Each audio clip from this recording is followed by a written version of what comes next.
We're gonna pick up some dinner when I get off. I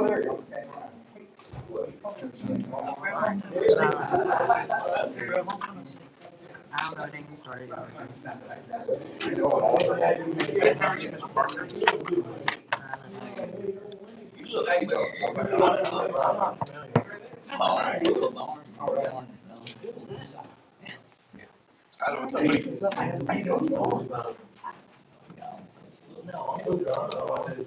I know you're fireman. No, not that either. Not anything. No. There you go, CPR training.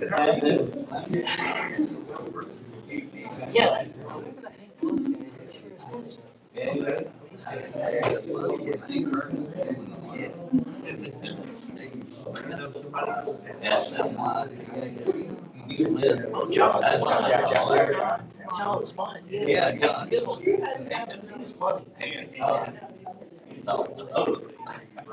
Older nerve surgery and carpal tunnel surgery.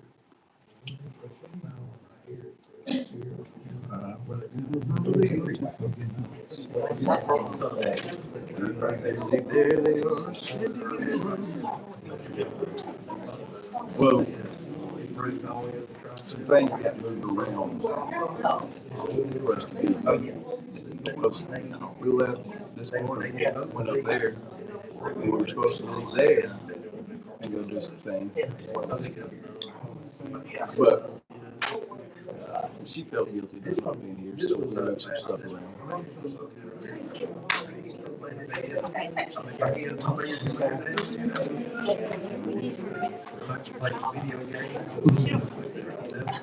Good to see you this week. She wants to see it.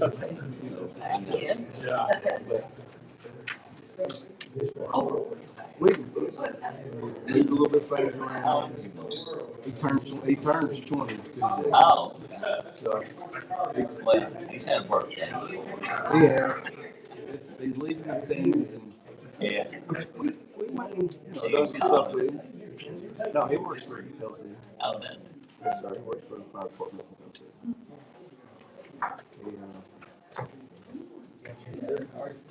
He's been up there almost 2 years. Yeah. He enjoys it. He loves it. I bet.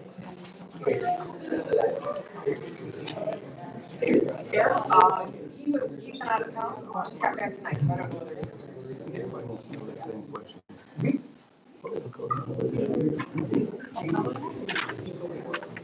I believe so. I think he's started this month. Yeah, I don't know any of this.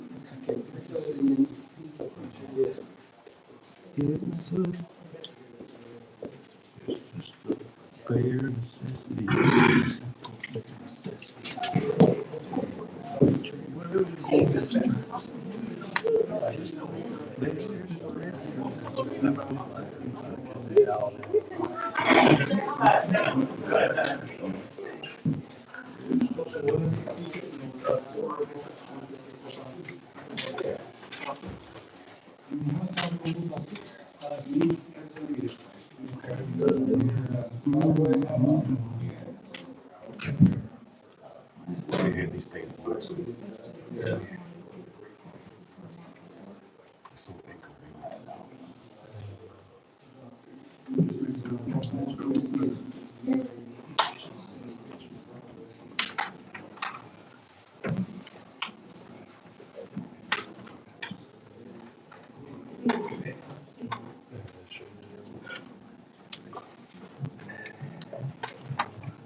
Grandpa.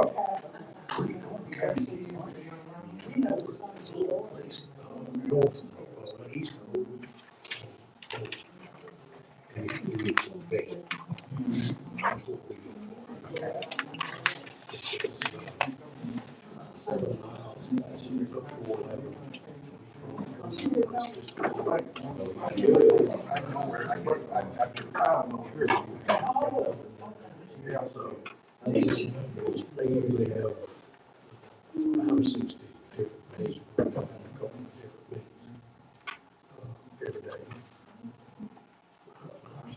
So, that's like a bit of Yeah. and real estate terms.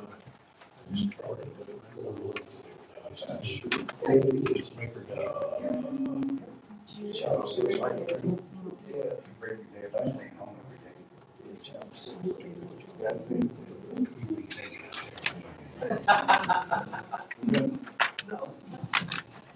He's watching me, I'm watching him.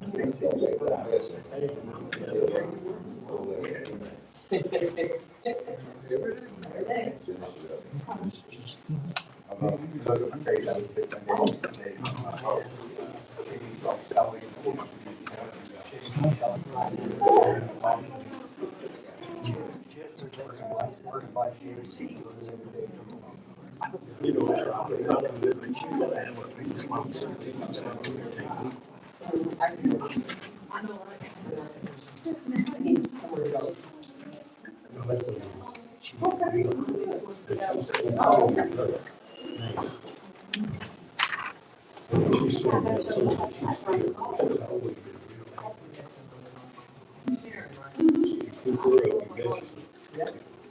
Was it like, where's he at today?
There you go.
How's everyone doing tonight?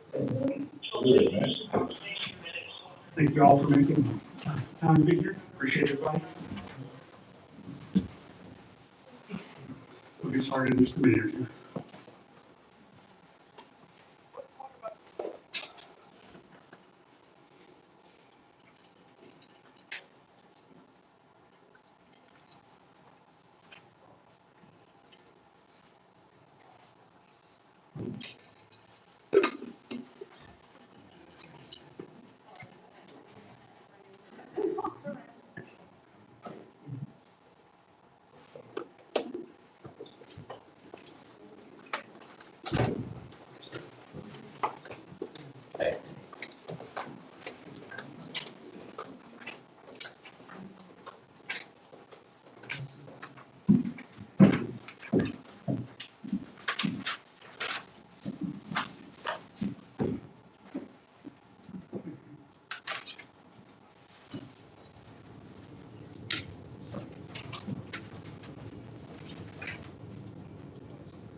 All right, well.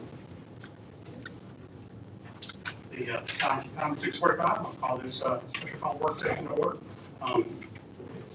May 2nd, 2026, at Market City Hall.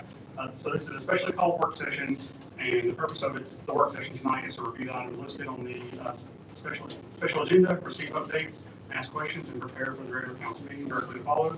Madam Clerk, please call the roll. Councilperson Chapman? Councilperson Bell? Councilperson McIntyre? Councilperson Davis? Mayor Pro Tem Ray? Mayor Reese? Here. All right. So some basic ground rules for the work session.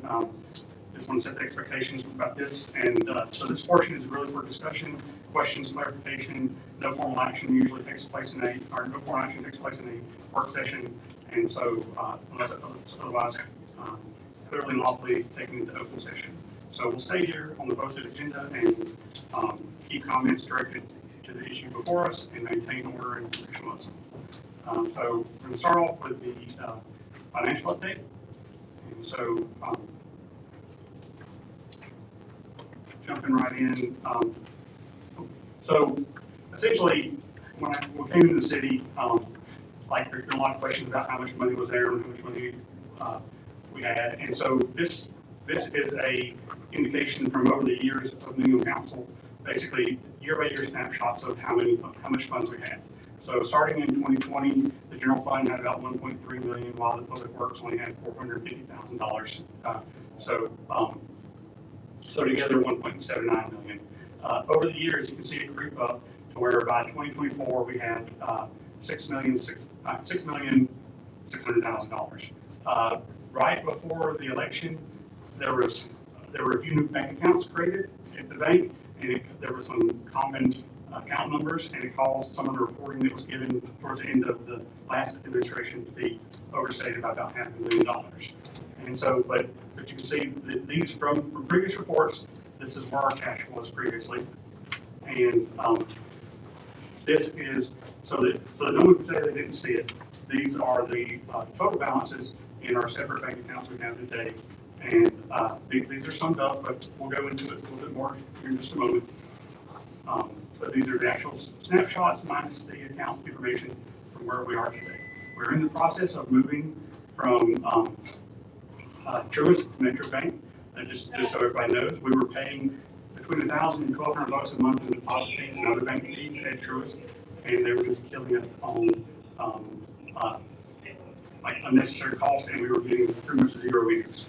And so moving to Metro, we moved into where we're getting 1% in all our accounts across the board. And so just in the last 2.5 months, we've accumulated about $7,000, give or take. We just had our second set of deposits today, or this past weekend. And so we're starting to actually make money on that money that's just sitting there. In all the years in all 5 years on council, we didn't earn, I'd say less than $1,000 in interest for the whole time on the multi-millions of dollars. So we're trying to be fiscally responsible. And so this is a pretty big snapshot, because I've heard a lot of false comments about who's spending what, what's going where, who's doing what, and so November 1st when I came in, like I said, we had about 6,656,000.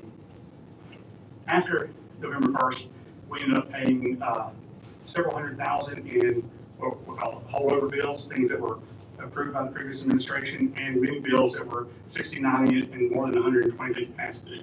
Apparently, we just decided to stop paying a lot of bills to leave them over for the new administration. Then we also, council voted to wisely to pay off an existing fire apparatus we had.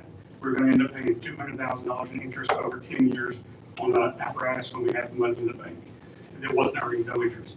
And so between November and February 1st, between council and holdover, we had about $709,000 that were expended that were not in the budget. They were not planned. It was an additional expenditure. So February 1st, we were sitting at about $5.8 million. And you can see the different account balances. And then council since then has voted to spend additional money that was not budgeted for nor checked into.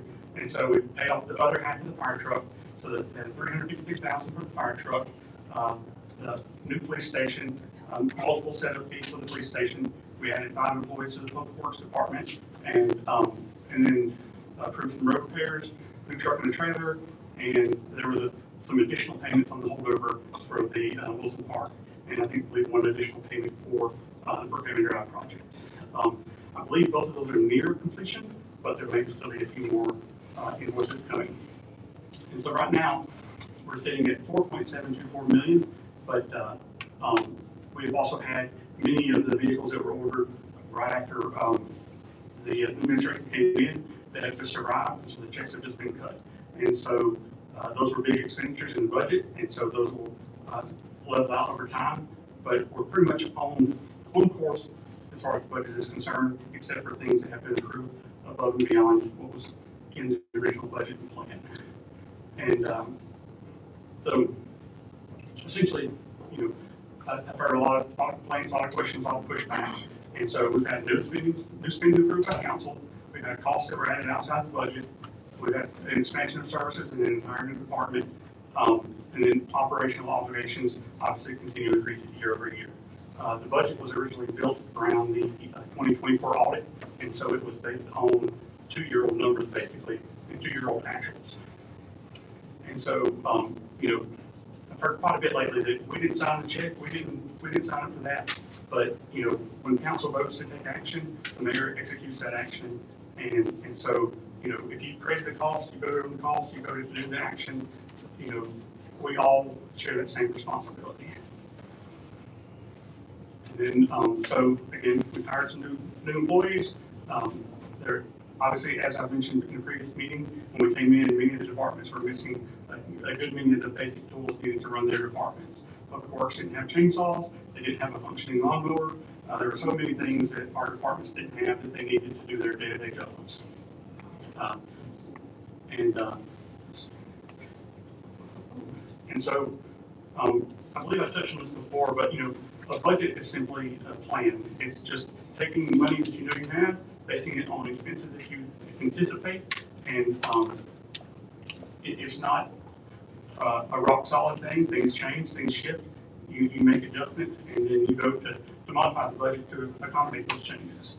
And so, so when you adopt spending outside of the budget, that causes additional cash depletion, and many of the outside council meetings I attend usually end up like having that one person for every agenda item that asks a question: is that in the budget?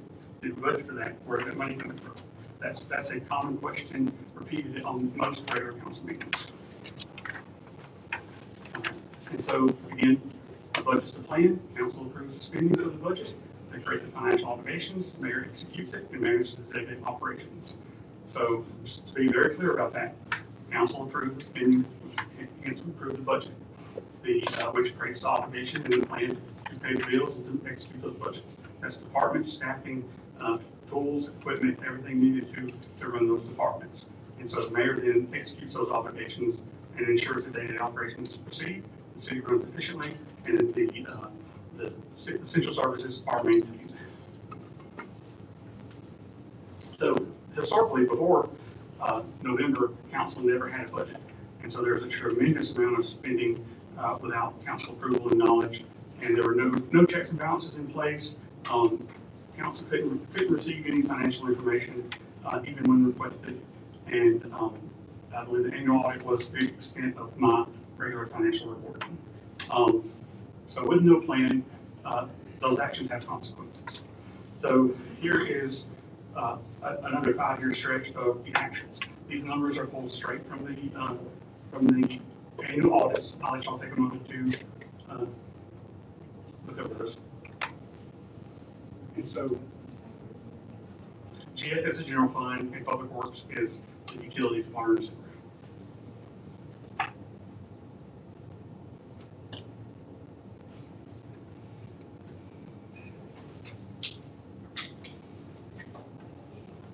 So these audits have been posted on my blog for several months now, full audits, so feel free to go out there and take a look and verify the numbers for yourself.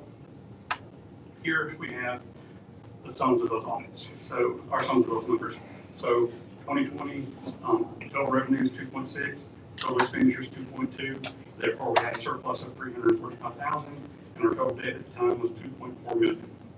So that's to me, we had 2.4 million worth of bonds. And you notice in 2022, that 2.3 jumps to 7.3. That's when we purchased the sewer treatment plant. We purchased the plant for $4 million. And obviously, we took out $5 million bonds. At the time we purchased the plant, we took out $1 million in additional bonds in order to do repairs to that plant, which have yet to occur. That is money also that I have sought out appropriations for from Katie Britt's office, and we're hoping that through appropriations and the money that we have put up, that we can complete a large sewer treatment plant upgrade and get the plant in tip-top shape and able to handle the additional load as one of our few revenue sources in the city. And then obviously, see by 2025, the total revenue was 5.3 million, with 3.6 million in expenditures, and we had a $1.7 million surplus that year. I believe I made the joke before that my wife said that we were arguing so much that year, we never took enough time to spend the money. And so that left us in a very comfortable position with that $6 million in the bank. Some of it was, so large chunks of that money is set aside for impact fees and certain purposes, but not all of it. And so essentially, if we want to have better outcomes, we have to make better decisions, plan accordingly, and ask where is that money coming from when we decide to make large changes. When we act in the moment, the bill will come due later. Let's see. All right. So with that, I'll go back to the next item on the agenda,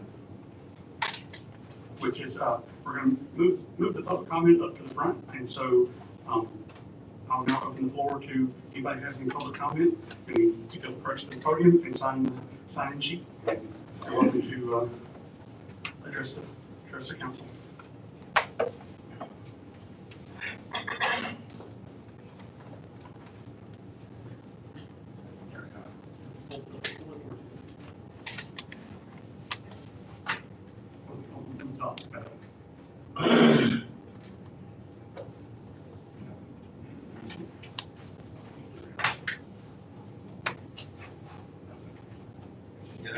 None wrong.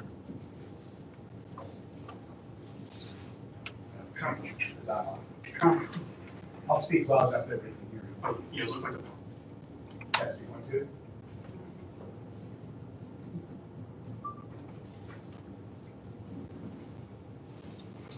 Good. We got the mic station. Okay. Good evening, Mayor, members of the City Council. Gary Hybert, 1832 Summit Park Road, Boonville 35120. A little bit of dating myself. Great song. It's called Carnival Number 9 by the band Emerson, Lake and Palmer. And its opening line is epic.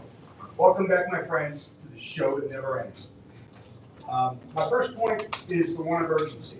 A show of hands. Who has something better to do tonight than be here? Okay. Thank you. Is there something better to do? I mean, we could be babysitting, other than babysitting the city council that typically acts like a petulant child. What is the emergency event that has to happen today? I'd love to hear why, when you all ran and asked the voters for that office, they now have the cavalier and carte blanche attitude of we meet when we want. Is there such an emergent reason that we burden the constituents and the citizens of this city to show up last Sunday evening in the midst of one of Alabama's most severe sporting events, Talladega race, and today in the midst of one of the country's most sporting events, Kentucky Derby? We're trying to detract from the events, or maybe said more poignantly, are we trying to distract the people? The body has met on weekdays for years, and suddenly in the past 2 weeks we need weekends. I got a call yesterday from a friend while I was on a leisurely date weekend in Nashville with my wife. He told me about this meeting, and I knew that something was afoot. We were discussing that his granddaughter has a dance recital today, and he felt bad for the mayor because he knew the mayor's daughter was in that same exact dance recital. I agreed, and after the call, I realized that maybe the emergency is about timing and not a real issue because we're going to meet on Monday. The timing is the mayor might go to his daughter's dance recital. So if that's true, shame on you. It's despicable and appalling that you tried to act for personal gain at the expense of a child missing her father at a dance recital. It speaks volume that lands on everybody here and everybody behind me that will stop at nothing to force our hand on the city because you think you're going to engineer a coup or pull a fast one. Either way, the stench of this meeting, in light of a scheduled meeting 48 hours from now, is on all of you. So I'll pause, Mr. Mayor. If you can pause the clock for a minute, because I have something I'd like to hand to you. Copies for the clerk and your counsel. Signed copy on the top for the original.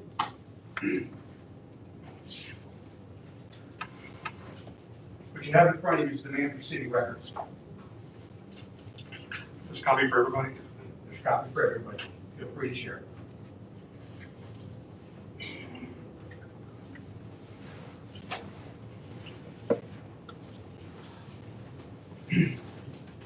So as you may know, we faced a crisis in the fire department. At one point, we were one mechanical issue away from our last remaining apparatus from a potential disaster. That could have been something as simple as a loose screw, a nut, a bolt, whatever. That could have spelled a disaster for anybody who needed to be, or was in a vehicle accident, had a medical emergency, or a fire. Our Chief Thomas, has worked with incredible and tireless effort, along with the support of the mayor and Councilwoman Davis, to make sure that the department got ALS certified. We've got an ALS certified department, and God forbid that somebody would have got sick or ill that day and the engine was on another call, they're gonna either wait for an RPS ambulance, or maybe we'll get a fireman to put a domino sign on his roof and drive his personal car. Can you imagine the liability the city would face if the malfeasance of the council cost somebody their life? We'll end up like Branchville, broke with lawsuits and under the control of another city, whether it's Argo or Markham, or Argo or Odenville. So back to the issue, and why my request. Various members have said publicly in these chambers as well as to the news media, we don't have the information to make informed decisions about the fire department's need for repairs, let alone a new station or requisite apparatus for that new station. But in the same breath, we hear the mayor say, I've sent it to you, and in the same breath, I hear, I didn't see it. So that stops, and it stops now. So in front of you is the request for the public records regarding all communications from the mayor, the council, between the council members, and between the clerk and their counsel, the attorney, for all records, including emails, texts, calls, instant messages, chats from any city or privately owned email accounts, electronic devices such as telephones, tablets, computers, and any medium of communication to include email, SMS, text, social media, and the same from every electronic device that you may have ever conducted that on pertaining to city business. That means if you texted a city council member from your personal phone, or sent an email from a Gmail account, or even maybe your employer's office, you're going to be compelled to turn that over. You cannot destroy the records. You'll be turned over the records in your name as well as any alias. So if you are out on Facebook as John Smith or Bob Doe, we're going to get those too. And the internet's going to be like Pepperidge Farm. It remembers. Your email providers, social media platforms, your wireless carriers, they'll produce the data if you try to hide it, or conceal it. Upon receipt of the records, my intent is to publish them to a website where it'll be viewable by everybody, and we'll stop this petty game of lying. Somebody has been truthful, and somebody has not. And now we, the citizens, will be able to make our own judgment and have a reply on a blusterous council that cares more about themselves and their personal agendas than the safety, security, and well-being of this community. I'll remind anyone, you're free to leave your seat and resign. You asked for the job. Remember that, you asked for the job. The appointment fairy didn't land on your door in the middle of the night, tap you on the head with a wand and say you're now a city councilman. You asked for this.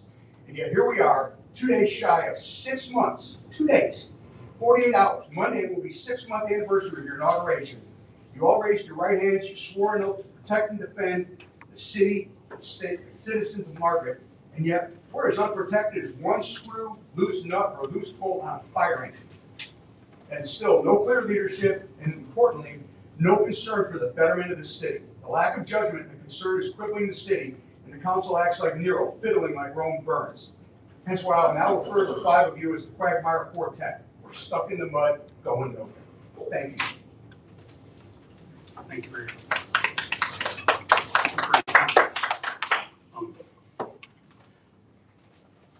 Any other comments or any other public comment? Open, floor is open now. Anyone else?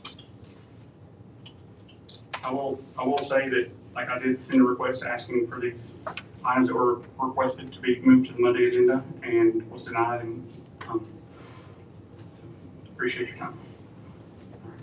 All right, if there's no more requests, no more comments, we'll move on to the next topic of agenda. on the agenda, which is the department head updates. And so you guys, in your package, you should all have the numbers from the different department heads. And so we'll begin with the fire. And so, Chief Thomas, would you mind speaking to your updates?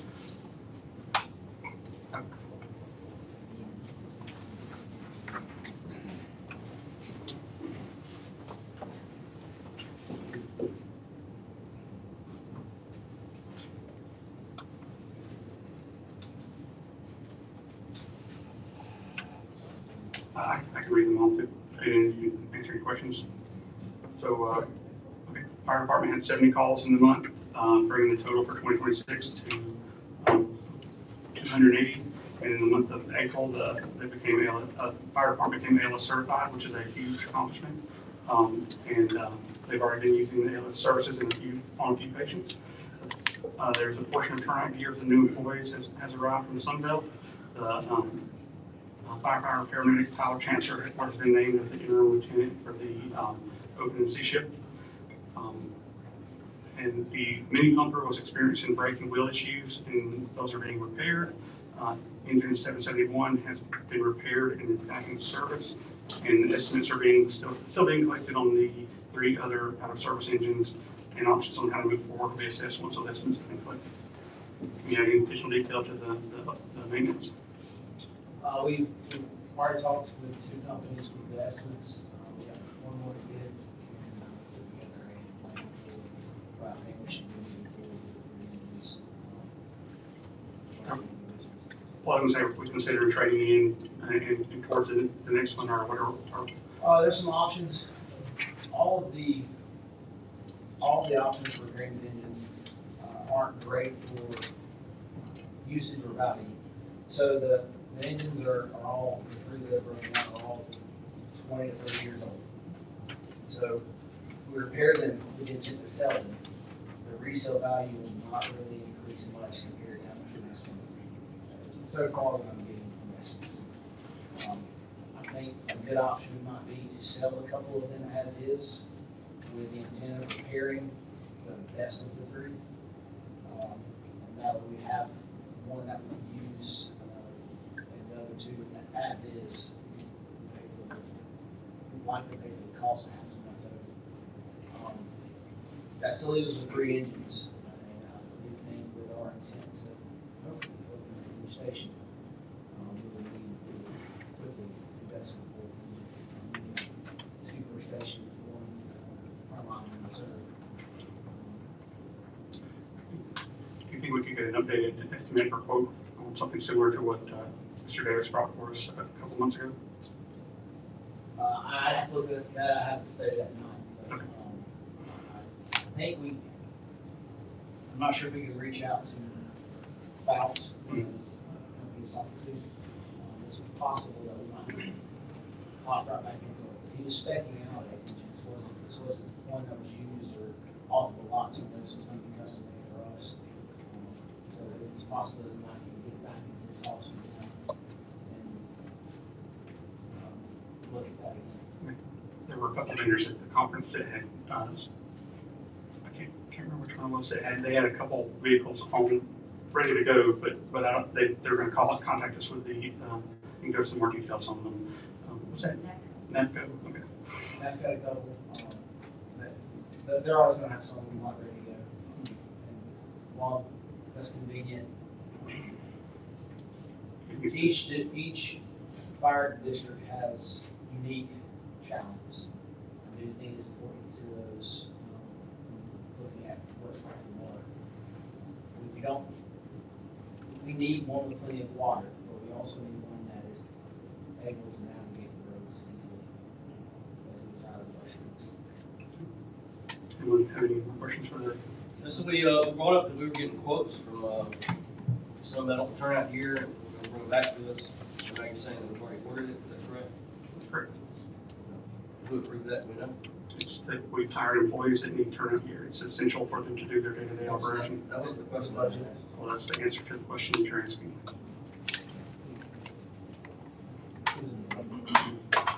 Actually, it wasn't in the budget, but to answer your question.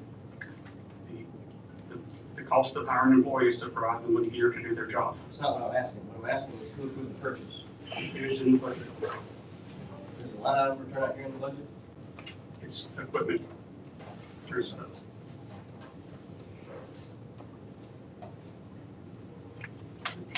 Can I make a statement? Alright. I just want to, the past weeks have forced me to reevaluate this position. This is a very new position for me. I've been forced to develop as an employee and as a department for a short amount of time. I'm proud of what we've done, but I no doubt need to continue to develop as a department. With that in mind, regardless of what happens moving forward, I want to apologize for my contribution to the attention in the city. While I will continue to be purposeful, assertive, and passionate. I'll try to be more professional and thoughtful. I look forward to building a good city. And then we'll be better. Thank you.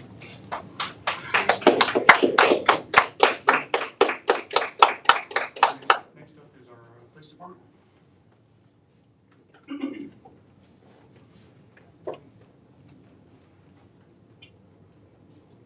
Mayor and council.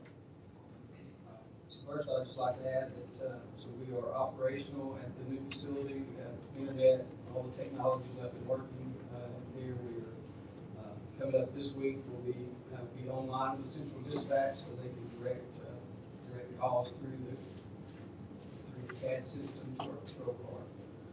So much more room down there and much more operationally friendly. For the month of April, we had 126 calls for service. We completed 19 incident reports and 3 wreck reports. We conducted 167 traffic stops, which resulted in 41 traffic citations and 83 warnings being issued. We made 6 felony arrests, 11 misdemeanor arrests, did 478 business checks, and made 395 patrol requests that come in from citizens. I'd also like to add that our investigator in the month of April also closed 2 missing juvenile cases. One that was 4 years old. We located her, and then also located a boy that had been missing about 4 months. Would you mind speaking to with the change in the department, you're taking on the leadership role, the possibility of filling out the department with a fully staffed or 2 per shift? Right. So I have interviewed one young man that is looking promising, going through the interview process now. As soon as we get him onboarded, I've talked to someone else that's already APOS certified, ready to come on board. One of our officers did turn in his notice to me from a full-time position to go part-time with us. Returning to the department we got him from in Pell City as an investigator. They offered him that opportunity, so we'll be back on this spot as well. So that part-time position, he gets off at Pell City at 4, so he's hopefully got to come in and maybe cover like a swing shift, just a few hours a day when we're busy. So, He's a very productive individual. yes, he is. Any questions for the chief? We advertise for this one. We have not posted the job yet. Will we be posting for this jump? Yes. His last day is not official yet, so as soon as it becomes official, I will post. Anything else? Thank you. Moving along, we've got the Public Works water.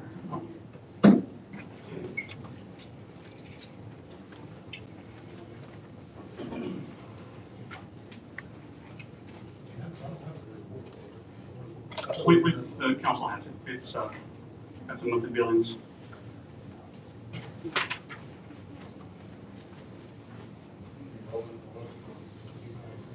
Well, no, those have their own topics.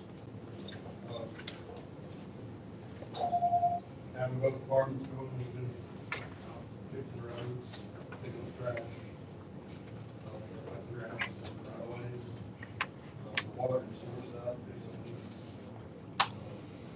property valve, trying to get everything back on track. There wasn't much of an active system.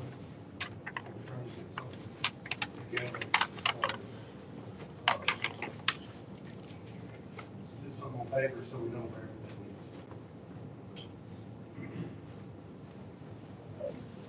I'd just like to take this opportunity to announce that I've appointed Todd as the Public Works Director.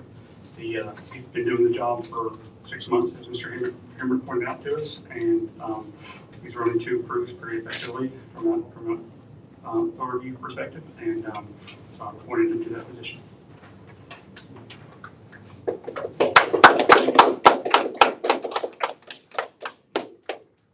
Todd. All right. Mr. Barker, I appreciate you being here on your day off. Would you mind I'm speaking to your business license and permits? Yes, you want to go through it, or you just? I think council has it. I mean, as always, inspections has been quite a profit center, but anybody on council have any questions for Mr. Barker?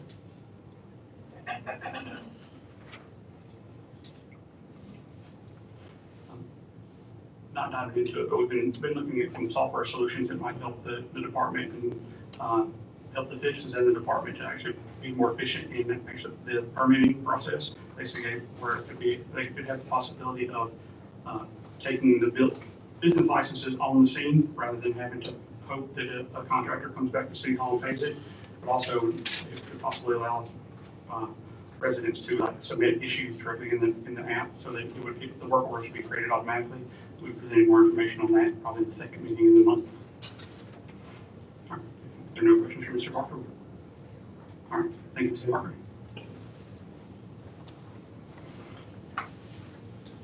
All right. So next up, we're going to talk about the fire station and apparatus funding. So while we're at the league conference, I talked to several individuals and about different options for our fire station and apparatus. Keith was scheduled, our city engineer scheduled to be here at the Monday meeting, and he's going to give us more details about the final plan and details around the fire station 3. His estimate that he's going to be presenting to us is roughly 1.4 and some change, so let's call it 1.5 million with some wiggle room. And so most of the people I spoke to at the conference said that the best option is to try to do an apparatus and station it at once, basically reduce your amount of, basic closing costs, so to speak. And so in speaking to the EDC, looking for grants and other opportunities, they're basically, while you would think there'd be tons of money out there to build fire stations, that there aren't very many grants to that end. And so all the advice I've gotten is to seek low interest financing and or some AM fund is an option that's run by the League of Municipalities or by AMIC, I apologize. And so there's several different ways and options that we need to look into. And so I just wanted to, I'll check with council during the regular meeting to see if we want to start pursuing options and bring options to the table for funding the next fire station and the apparatus. Any questions, concerns, or ideas around that? All right, hearing none. We'll move next order of business, River Tree System. So in your packet was all the information that River Tree presented to us and delivered at the second meeting in April. And essentially, as I mentioned, I believe at our last special meeting, River Tree Services are intended to find the money that is owed to the city and retrieve it. It's essentially a business license and business revenue that they go after, all the way from the big companies that we had franchise agreements with, all down to the one-time contractors who come into town and leave and don't buy a business license. And so the way the process works is they would come in, start doing their estimate, and they take their portion out of the proceeds and based on an hourly rate. They're what's you have in your packet and what is in the from the previous council meeting basically said it averages at about 15% of the money they recover is what they tend to take. So if they get you $1 million, I'm not getting my math wrong, it'd be 15% of that. And so it's kind of a no-lose situation because they're going to find money we're not getting anyway. And I believe I previously brought up trying to get a revenue officer, and this is a happy medium of someone who can come in and get it done quickly and who's a professional at it and from there, we can see if the need is there for a revenue officer to continue the practice. But oftentimes, a revenue officer works in tandem with a company like River Tree to make sure that we're getting all the funds we need. Does anybody have any questions or concerns about the information in the packet? All right. All right. Next topic at hand is a lot more tricky. So, so the next item we have is an executive session to address employee abuse. So before we consider whether any portion of this qualifies as an executive session, I need to state the nature of the issue and in open session, and because it involves written concerns and complaints involving an elected member of this governing body. Based on my understanding, and I don't believe this council can use an executive session to discuss job performance, discipline, censure, punishment, or alleged misconduct of an elected council member.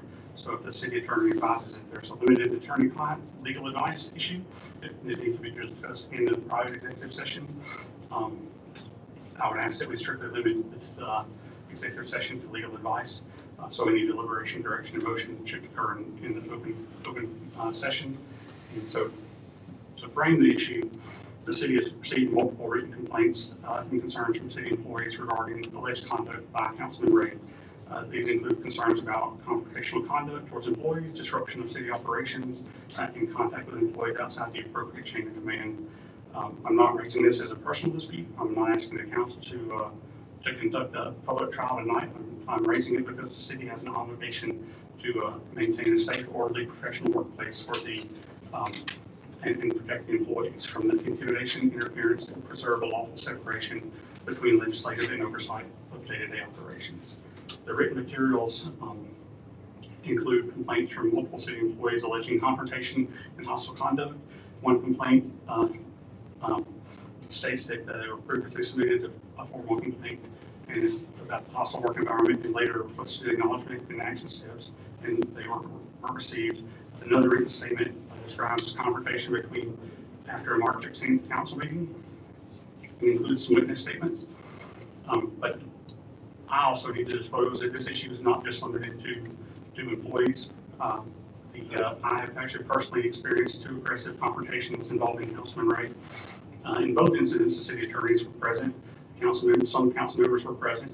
During the first incident, Councilman Ray was yelling loudly enough that the city staff all throughout the building heard him yelling at me. He was, in both incidents, he was sitting, got out of his chair, approached me directly, stood within inches of my face, pointing his finger in my face and screaming at me.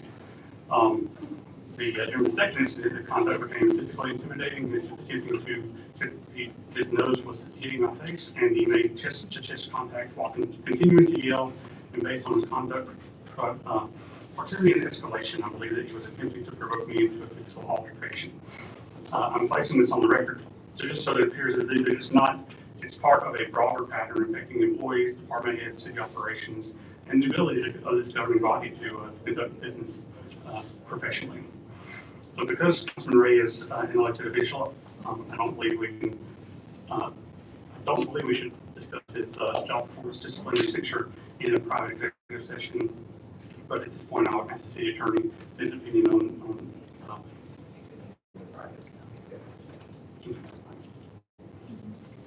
You got to mention the 3 times you cussed me out. We want to talk about that look. So this is exactly the kind of behavior that we're discussing. And so, if we will, Clark, you pass out the material. So while investigating this situation, we basically became aware of many other previous allegations and threats that go back well into the past. And so before you have just a sampling of them, not all of them, and then some employees, obviously, are too intimidated to actually put their statements in writing. But we will make sure that we handle this properly. And so I want to thank the attorney for his advice. And since we're remaining in open session, the action here will be limited to lawful procedural steps, such as referral to city attorney, direction regarding staff contact, or possible future policy considerations. I'll give everybody a few minutes to look over the complaints.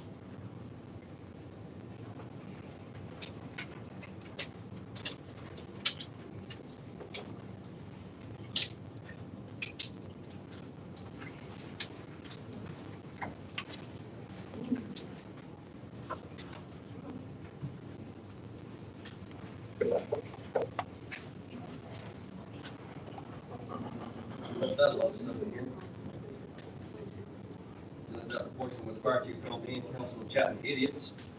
I think you left out the portion in here where the fire chief yelled at us in the middle of the council meeting. That must not fit your agenda. That don't fit your agenda. Or when the city clerk yelled at us last council meeting for no reason. I guess your video wouldn't play back that soon? Gotcha. So, okay. I'm not here to debate over guilt, innocent punishment, or personal attacks tonight. The proper action is to preserve the record, protect the employees, and obtain legal guidance, and consider a policy framework to make this a safe working environment for all the employees.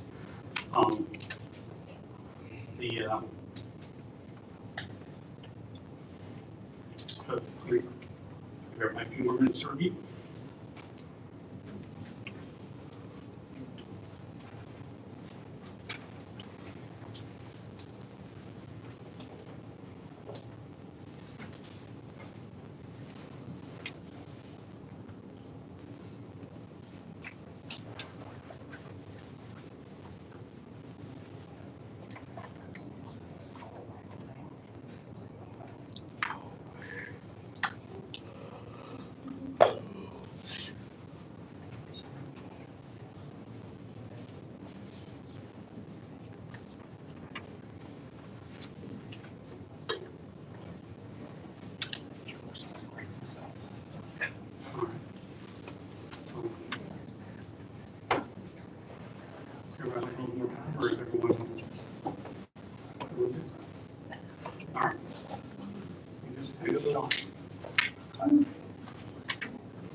everyone's patience.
I believe, continue reading, I believe I'm going to go ahead and move to, basically move that the city council acknowledge that the receipt of the written complaints and concerns regarding the alleged confrontational conduct, employee interference, and disruption of city operations involving the members of the governing body. And we refer the matter to the city attorney for written recommendations, review and written recommendations, and to direct all elected officials to refrain from threatening, intimidating, confronting, or directing city employees outside the established chain of command and place the council conduct, decorum, and staff contact policy on the next regular council agenda for consideration. I can repeat that if you'd like.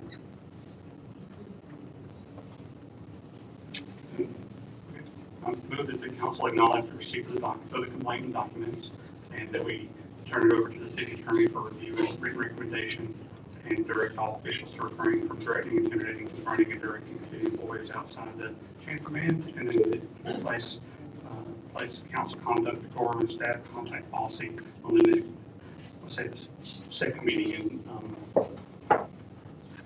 in May.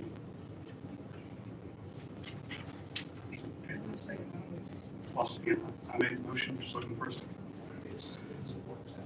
Oh. Yeah, good point. Say it one more time. Good It's a point. work session. Okay. I'm so excited about what we need to do. I will be looking for that motion for the regular meeting. Thank you, ma'am.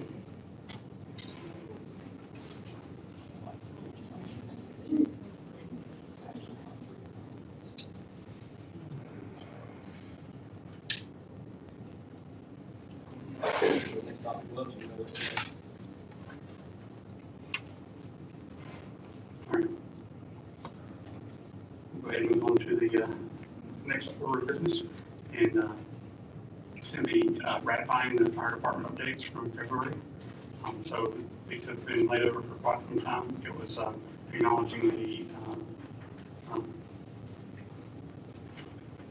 captain to 3 lieutenant positions now, the new one mentioned earlier, and then a generic pay scale for the department, and also a additional policy for the department. It's their fire department policy that, in addition to the handbook, that handles their particular vacation policy, time off policies, and some other handbook issues. So, anybody have any questions or concerns about that? there's nothing to discuss with the motion. They're already getting paid in amount. You already set the amount without council approval, we're compensating. All right, so We need to, if you're already compensating, we're already paying them for that, why is it coming for us now? people are in an interim position. No, there's no interim positions. There are. They're not, you're already compensating them for that without council approval. They're in interim, they're filling the interim position. So there wasn't a position in the beginning, so how's it interim? I believe you set the interim pay scales. Yeah, I did it all, man. I've already heard that. I'll pull it up.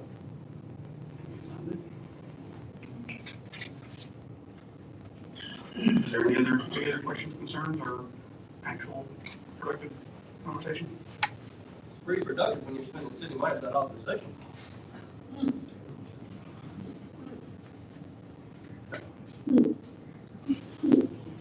I believe we've already covered the budget topic, and so.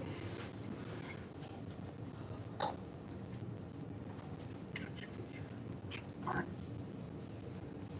Anything else? If there's nothing else, we'll move on to the next top order of business. While I look at that information where I was sent the pay rates to be posted. Let's see. Our next topic is the Simpson emergency line quotes. I'd really like to speak to that.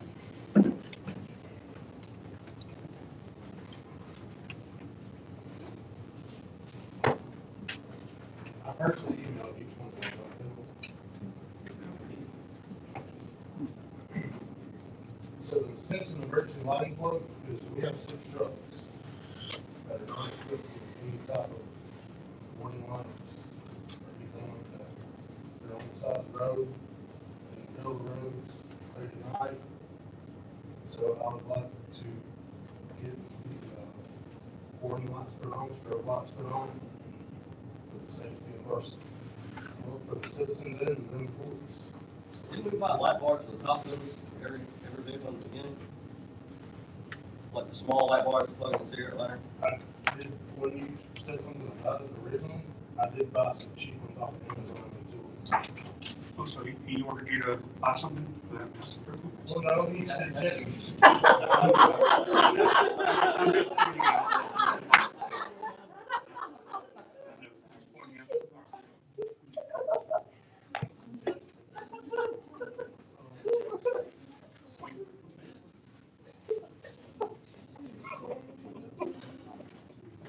I like the food with locks, wherever they are. And also on this quote is, some of them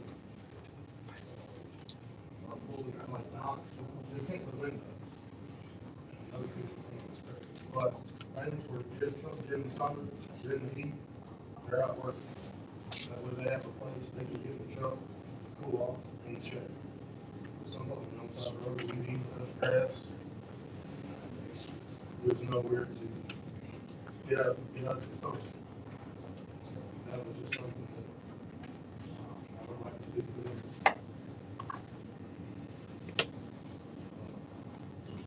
The next one, let's go. We have a lift station, in Sterling Place. The soft start drop is coming out. So it's installed in the ground out inside the whole unit. I have gotten quotes to replace the soft start drive.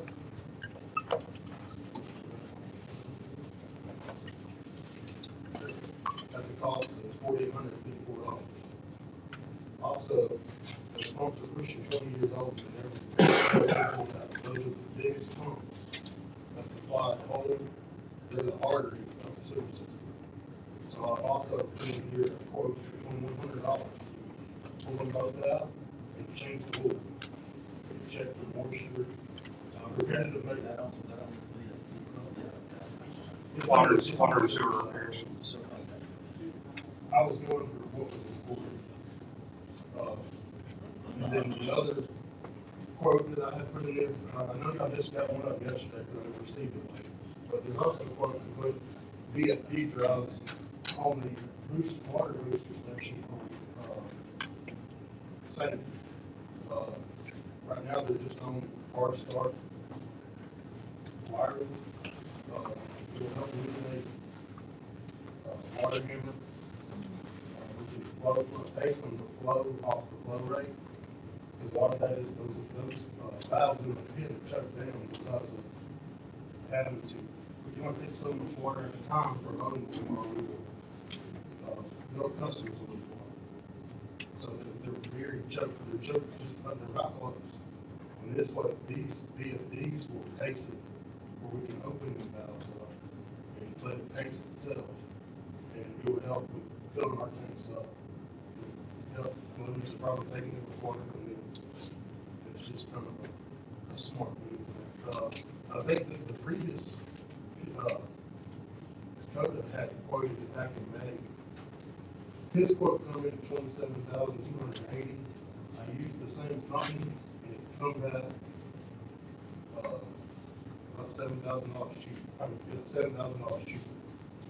And I also have another quote from Borrow. That was from Pump Prices. I have another quote from Borrow Water Technologies for the same thing. It did come in at $19,191.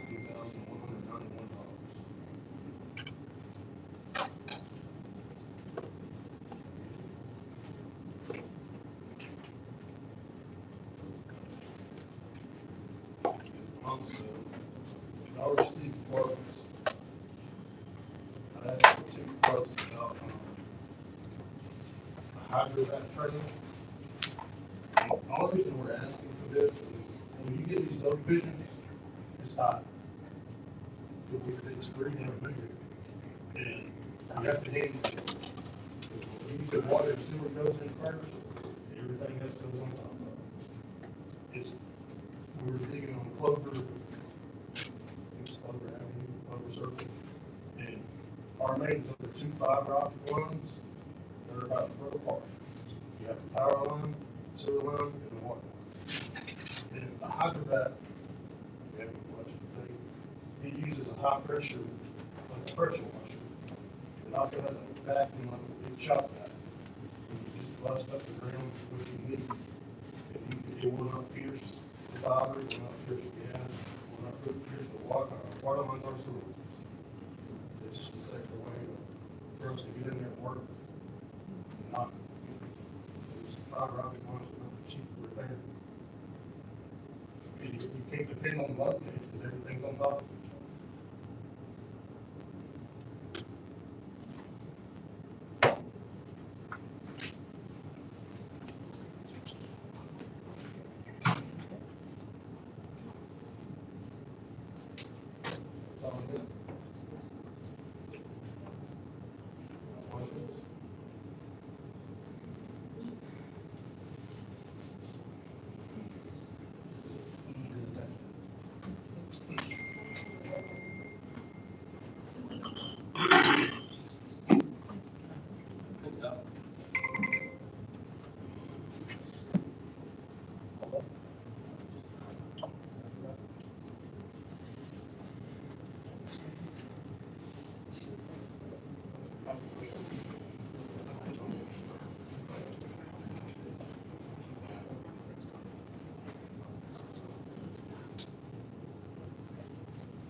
Circling back,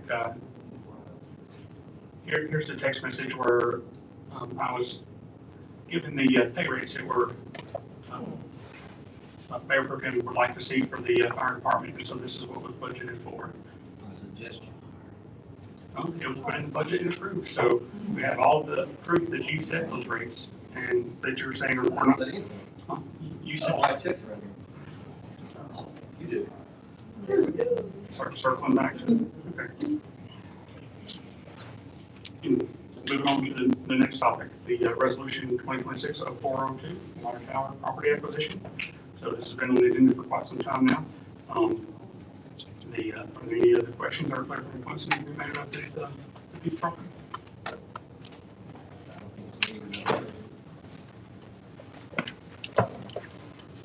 Anybody else? Question? Next order of business is the ordinance 2026-007, annual budget ordinance. This was previously chosen improperly, and this is a pretty simple budget, just requiring the Margaret have an annual budget every year. And So just bring it back to the agenda. Anybody got any questions, concerns, or topics? What is, when are we gonna know what money's been spent? You've gotten regular monthly reports of all the transactions. Show me. Okay, let's put it on the screen. I mean, we put everything else on the screen, put that on the screen. I'm gonna put it on the screen right now. See, it's funny, Actually.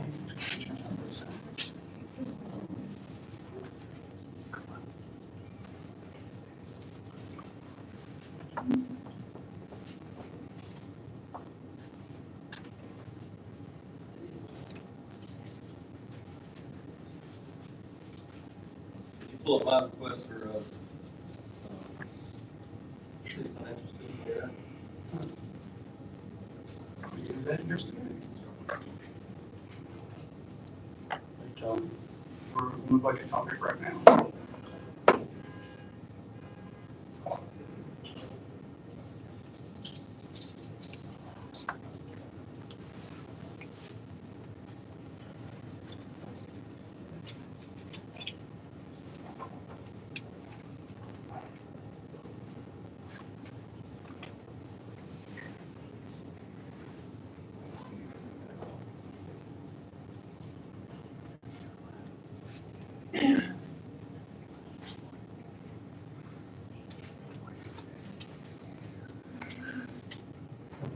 So, here's the email from 4/24, actually, no, sorry, March 31st. I haven't updated on those.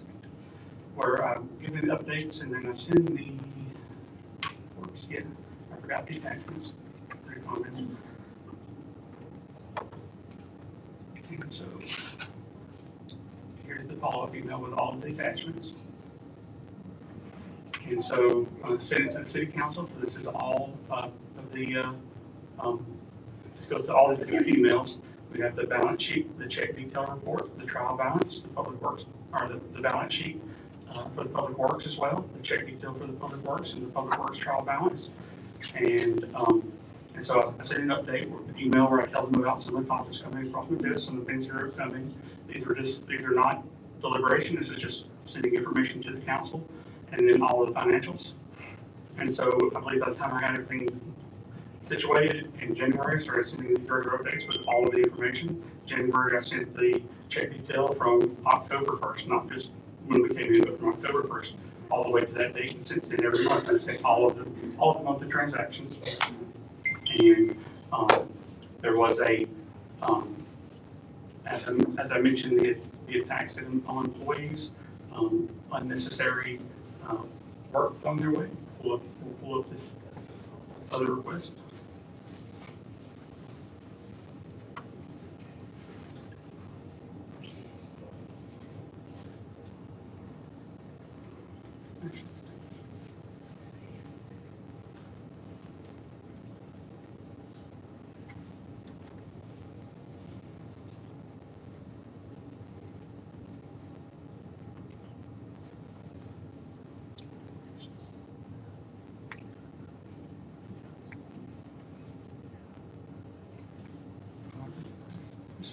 This is the one I was looking for.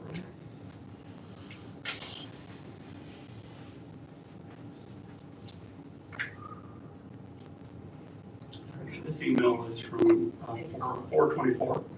Start with Margaret needs support. I need your support. Not in performing the duties of this office, but in moving the programs and initiatives our city need forward. No single idea belongs to any one person. Progress comes from working together to turn ideas into reality, and that is where I need your help. I'll go over some updates and reminders, information about the upcoming conference, dinner reservations for one night, appropriate an update on the appropriations, and again, at the top, we have the trial balance, the check detail, from both accounts, the profit and loss statements, the balance sheet. And so, the last one's at the end of March. This is, I was sending the update about the conference, so I went ahead and included the financials in that report. Let's find.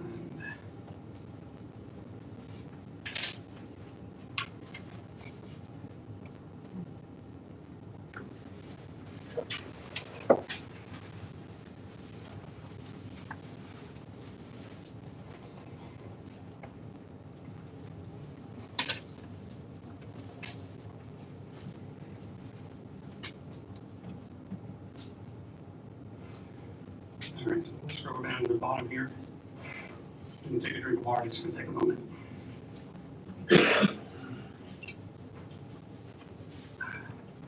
All right, Councilman Ray requested all information related to the county's $130,000 reimbursement portion for the Brookhaven grant project. In that last updated email, I sent the screenshot from the county engineer saying he's just waiting on the final invoice. Copy of all invoices for all Hold cities. stop right there. No, I asked for all paperwork related to the grant project.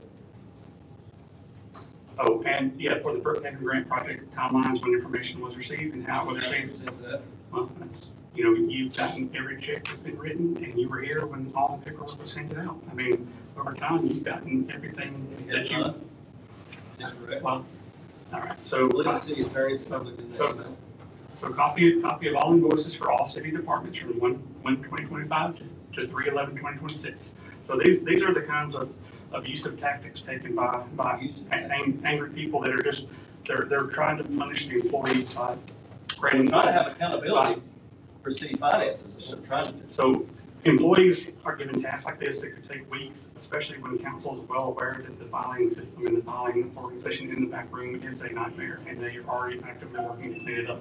So asking for large sets of information like this are just disruptive and attacks on employees. And so, again, copy is all, so you said it, you said it here, then you say it again, copy Is it it. employees when you ask for Well, invoices, this- financial information? This was once again an example of Say him again? sending up. It's not. This Okay. this was once again sent directly to the employees as a demand for the information without going through the proper channel. Proper channels is to send email to the city attorneys, every member of council, the city clerk. That's the proper legal channels.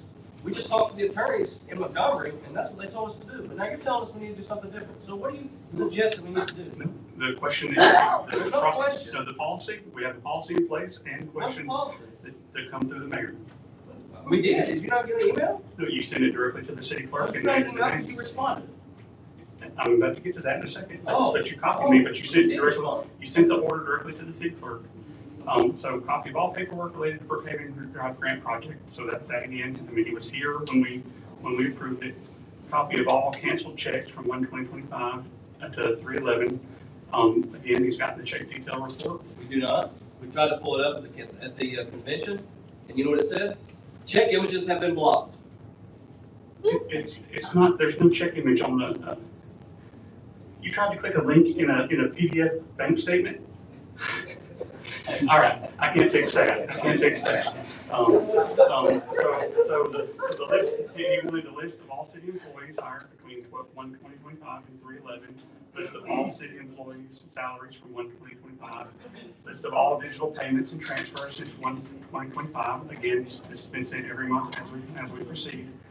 List of all credit card transactions for all city accounts since 1/2025.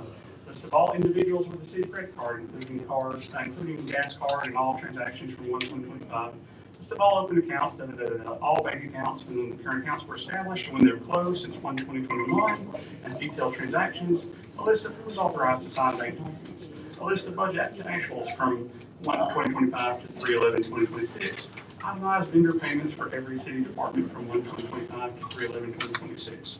Okay, so again, I've sent the majority of these pieces of information monthly, but in my reply to him, I sent a link to a folder where we put information. And so I put 5 years of bank statements, credit card statements, every transaction, everything, every piece of money, every account, when it was created, when it was ended, every transaction for 5 years was sent to him. He tried to click a link to open a check image in a PDF. I can't fix that.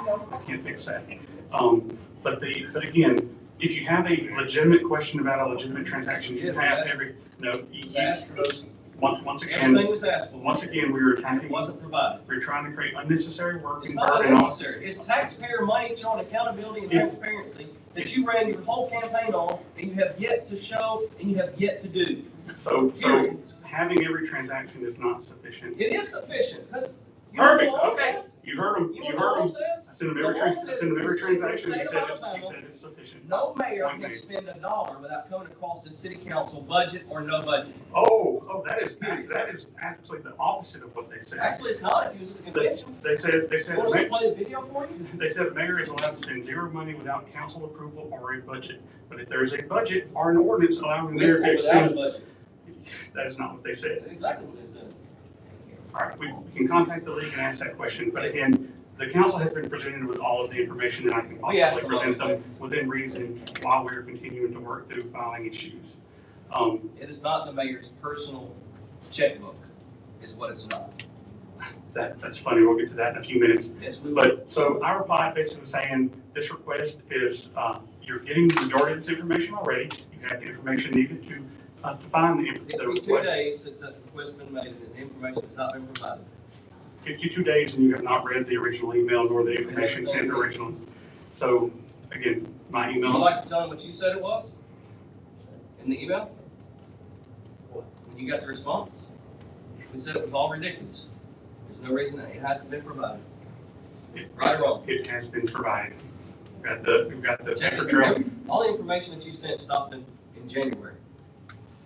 Last I checked, this was mentioned. I just showed an email from March and an email You from can show it to April. multiple on that screen because you have control of it. Well, oh, you know, We know the truth. Carry on. So this is actually kind of, well, no, this is actually kind of funny because I sent read receipts on one of these recently and it, surprisingly, it was read by somebody. So, like, I mean, we're not gonna deliberate this any further because this is not what we're here to do. But the point being, information is provided when it's reasonable. And my response was that we have a lot going on. We'll get to the information, we get to it, but you have the majority already. And then I replied back with, here is every bank statement, every bank transaction, everything you could want for going back 5 years. I don't know what else, to provide that's not. Everything since you've been in office. That's what we want. You have all of it. We do not. That's what we're asking for. If you could read the email one more time, you would see that. Provided, asked, answered, and provided. But we'll get it, don't worry. If you want to be nitpicky, see, this We're not gonna is, be nitpicky, we're gonna be legal, so carry on. this is part of the problem. No, it's not, you're part of the problem. This is the deconstructed part of trying to handle conversation. Sure. We can provide all the information we want, but we can look for solutions to help our citizens, or we can look for things We're to looking try for to. solutions, I can assure you. Personal injury lawyer, one. So, okay, so That's what we got now. the next order of business is it's still the annual, let's wrap up the annual budget ordinance. Is there any other questions or concerns about the annual budget ordinance? All right, so street acceptance, this has been in your packet before, it was in there again. There's a list of a couple of streets that, the Department Recorder was requesting to be adopted. He sent an email into the previous administration with a year out request, and it's been a year. The roads have still holding up. Mr. Mark, are there any issues with inspection of those roads? Okay, so the 3 roads in your packet that he's asking for to be approved, but also think this is a larger topic in that there were a number of roads that were not city roads that were patched during the campaign. That I believe, based on the information as we understand it, the city is supposed to be obligated to a road if they've done work on it. Like I believe we need to accept all those roads that the mayor's campaign paved and patched during the last fiscal year. I can provide a list of all those roads if you want, but I mean, just about anywhere you saw a sign in the field pothole, more often than not, were not city roads previously. And I did previously post where there was over $500,000 spent on road repairs in the election year. And a large portion of that cost was left over for me to pay after I came into office. And also for anybody who's interested, just so that you know, if you go out to matttorrisi.com, I have been blogging pretty regularly with all of this financial information, posting these audits, posting the email history with the council. So if they didn't get it in their email, it's been posted online for months. So any questions you might have, or any lies you might have heard, the answers are out there. Can that be doctored because you're doing it?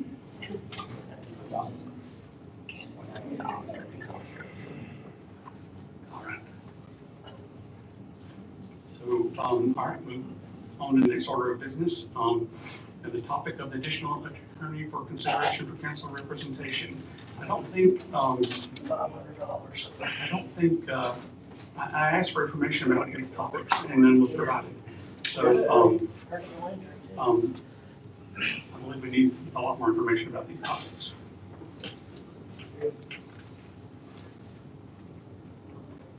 Is there any information about this? Yeah, we discussed it last meeting. I don't think we did discuss it. So what is the connection with this attorney? Connection? Yeah. How is he located? By contacting him. All right. Has he spoken with the majority of the council? I don't know about the majority, I spoke with him. Oh, well, he spoke with them? All right. The vice president. Have any other attorneys been So you can approached? allow all this comment from your crowd and. Have any other, as you continue to disrupt, I'm not like interrupting.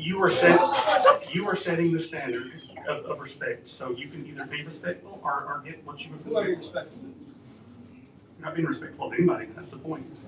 All right. So again, have any other attorneys been approached? Have any other estimates been gathered? Have we spoken to any of the attorneys in St. Clair County? Have we spoken to any attorneys who specialize in municipal law? No attorney in St. Clair County will take it because you're the mayor, so. I don't believe that's the case. It is the case. All right. Well, then, at the next council, we can present the quotes that we got from the rest of the, a handful of attorneys across the county that are all much lower in cost than this. You know, like I want to make a clarification from the last council meeting. I said that I support council needing whatever it takes for them to get them to the table to handle business and to move the city forward. I do not support $500 an hour from an attorney who has no interest nor experience in municipal law. And so I just want to make that point clear. I want the council to move forward and do good work for the city, but that is not a fiscally responsible decision. And it has not been properly laid. We haven't had any other options. Nothing has been presented, and I don't think this is a wise decision. All right, any other council comment or questions? Okay, next topic. At the last meeting, we we voted to actually send the ordinance off to the Attorney General for his opinion on the ordinance about governing purchasing authority. Anthony has prepared the resolution for that, and so that's ready to be sent off. And I actually have a pretty good write-up on this ordinance I'll go ahead and talk about. So, ChatGPT did a pretty bad job of putting this together, and it contradicts itself in state law in quite a few places. Section 1 says this ordinance shall be strictly construed to preserve city council authority over municipal expenditures. Any ambiguity shall be resolved in favor of requiring city council approval. So like that is overstepping overstepping council's authority, trying to limit the mayor's statutory authority to execute the day-to-day operations. Section 2, express limitation of mayoral authority. The mayor is granted limited and expressly defined purchasing authority only, and no other authority shall be implied. I mean, this just directly conflicts with the mayor's role as chief executive officer under state law 114381. Section 3, prior council approval required, no exceptions. I mean, that's basically putting attempting to put a purchasing cap on something where you can't even run payroll without council approval when the council chooses whether they show up or not. Under the additional section there, under budget adoption, department request, prior custom emergency or perceived necessity shall not constitute approval. So basically, again, trying to put a major roadblock in running day-to-day operations. How can you do something that doesn't align with current Alabama statutes? And then how can you pass a budget or adopt a budget and still require separate approval for every day-to-day expenditure? So section 4, vehicle equipment acquisitions, council authority absolute. All acquisitions of vehicles, major equipment shall require prior city council approval regardless of cost, funding source, or payment method, and must be bought through friends of council members. Oh, wait, sorry, I had that part. Can the council require approval for all equipment purchases? Like that's the point of having the budget in the process. That says no vehicle or equipment may be ordered, reserved, bid upon, contract for without prior city council approval. Again, council meets in a public session only twice a month. Like you have an emergency and you have to call a meeting in order to be able to fix a water leak or purchase a piece of equipment to do your day-to-day operations and run your city. Like this. It just stops at frivolous spending, that's what it stops. See, Stops at $20,000 expenditures and So $30,000, $80,000. I'm currently speaking and have the floor, so this is exactly the respect that you're talking about. So, section 7, emergency authority extremely limited. Emergency purchasing authority is narrowly limited to circumstances involving an immediate and unforeseeable threat of life, health, and essential public services. So like, I mean, really, I mean, it's stomping all over the mayor's executive authority and to protect public safety. And failure to obtain ratification renders the expenditure unauthorized. Like, it's, that's pretty much like, what the state law calls for. I mean, like, you're reiterating or just trying to like put something in here that it's pretty redundant. And then section 9, avoid an unauthorized act. Any purchase or obligation made in violation of this ordinance is voidable at the option of city council, and the city council shall not be bound thereby. What you're saying is that the city council can undo something in the future after the task has already been done.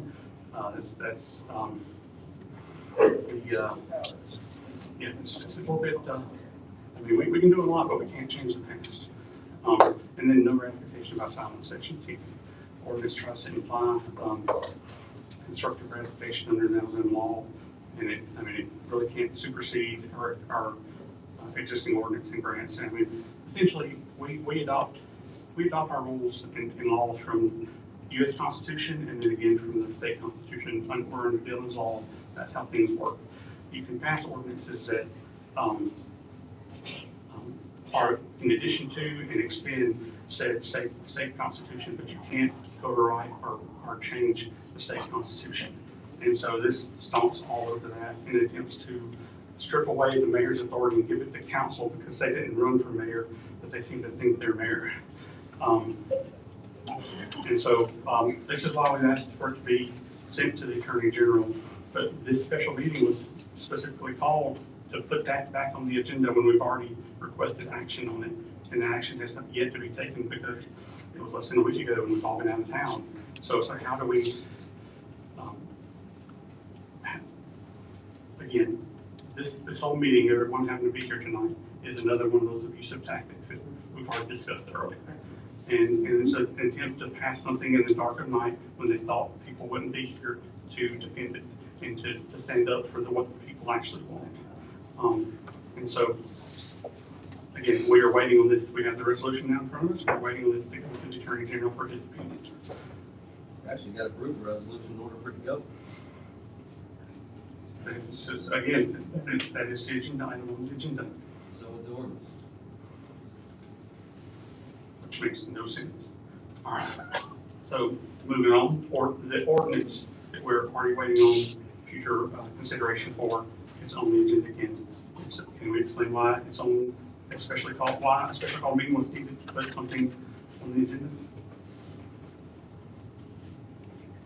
That has already been acted on. There's no information about why we put this back on the agenda. Seems like the decision has been made behind closed doors before we even got here. I love your accusations. So, all right, if we have no information, we're going to move on to your next agenda item, full-time city clerk position. What is the topic there? You need to schedule a work session so we can interview some candidates. The entire council has been we were actually waiting on council to return their 3 candidates, correct? Has council done it? Has anyone done that? No? No? Anybody? So that was we were waiting for council to send in There are 3 recommendations so that we can schedule them. We have all been out of town, obviously, but we still have email on our phones. So like how can we take the next step if council has not done their step first? Correct? Anybody? All right. Any other topics? Can anybody make sense of that? All right. So we call a special meeting for this. We call a special meeting for this. All right. Next topic, conference pay for council members. So I believe the topic was council remuneration for conferences. Conference is over. Can we call a special meeting? What's the statement?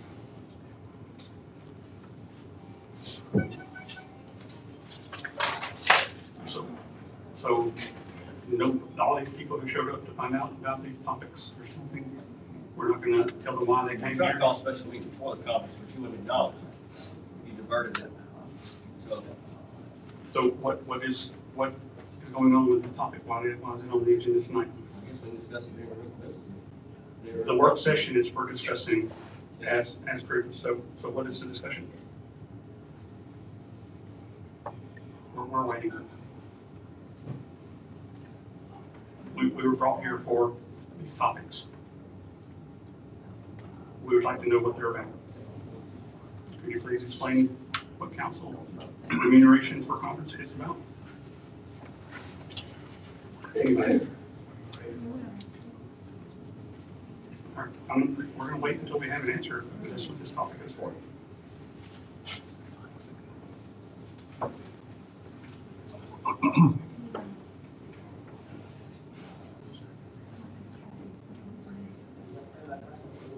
Andy, could you speak to, has anybody expressed their concerns about what this is about to you? Yeah, I know we talked about it at the last special meeting, and most municipalities, expense reports are the best practice. Mileage and actual expenses at the conference. So we didn't need to talk about this. Based on that, we'll move on to the next topic, interim city clerk position. What's the topic of it for this?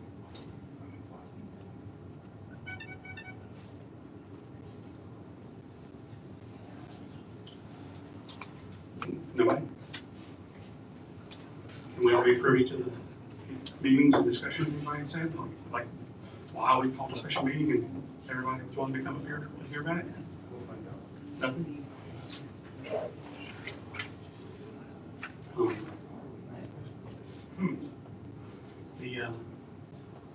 I would just say that interim city clerk has done an absolutely fantastic job dealing with the conditions that she's been put under by some council members. She came into months of RSA not being paid, and so people's retirement was on the line. She pulled us out of that hole. She's done a tremendous job. It's almost like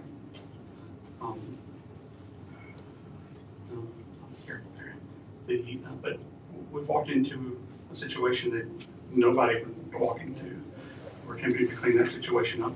It's a tremendous effort that all staff is doing, and I just want to again thank them all for the effort that they put in, because it's daunting to see the state of the file room, the state of employee files, the state of trying to find anything. So when you throw out a massive request asking for a ton of information in a system where stuff is already misfiled and can't be found, it's a daunting challenge.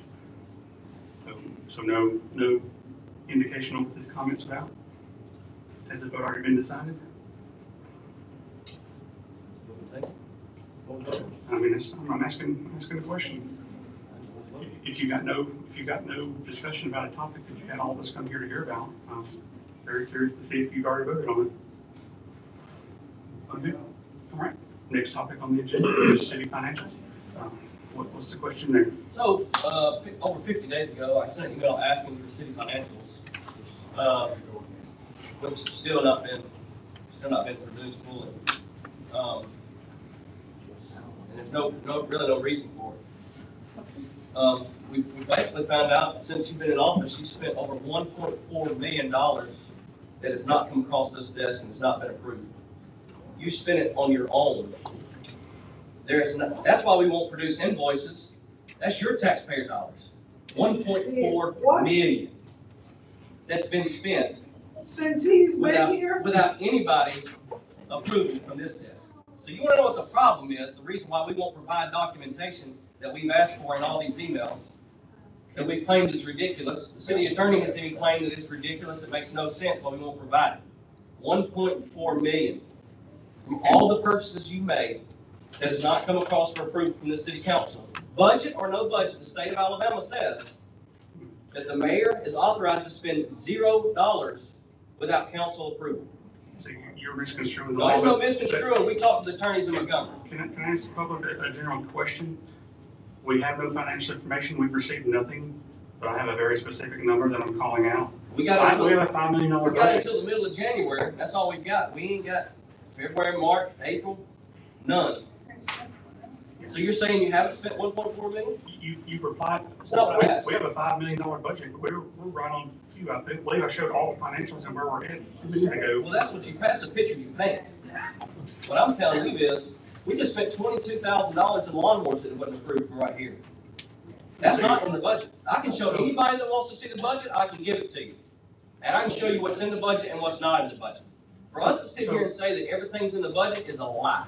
So, you made the motion and pushed to add a public works department when we didn't have a working lawnmower, but equipment wasn't. Yeah, we've got two working lawnmowers. We've got a Kubota and we've got a Hustler. We've got two, we've got 3 tractors. So that shows how little you know about day-to-day operations and equipment is in the budget. Equipment is Equipment for what? What department? public works department. Look again. So, again, you added, through your special meeting, when you had a flat tire, you called for adding an entire department to do something. Nobody called for adding a department. Prove it. Prove it. Your accusations are astounding. So, All you want to do is belittle somebody into getting your way and everything else. That's all you want to do. 1.4 million. does anybody got a mirror we can hold up? Yeah. Um, That's So- my point is 1.4 million. So, That's where we're at. that means I'm under budget, I need to spend some more money, but. So, really, you're making an accusation, please, lay out the details. I did today for 3 hours. I added it up.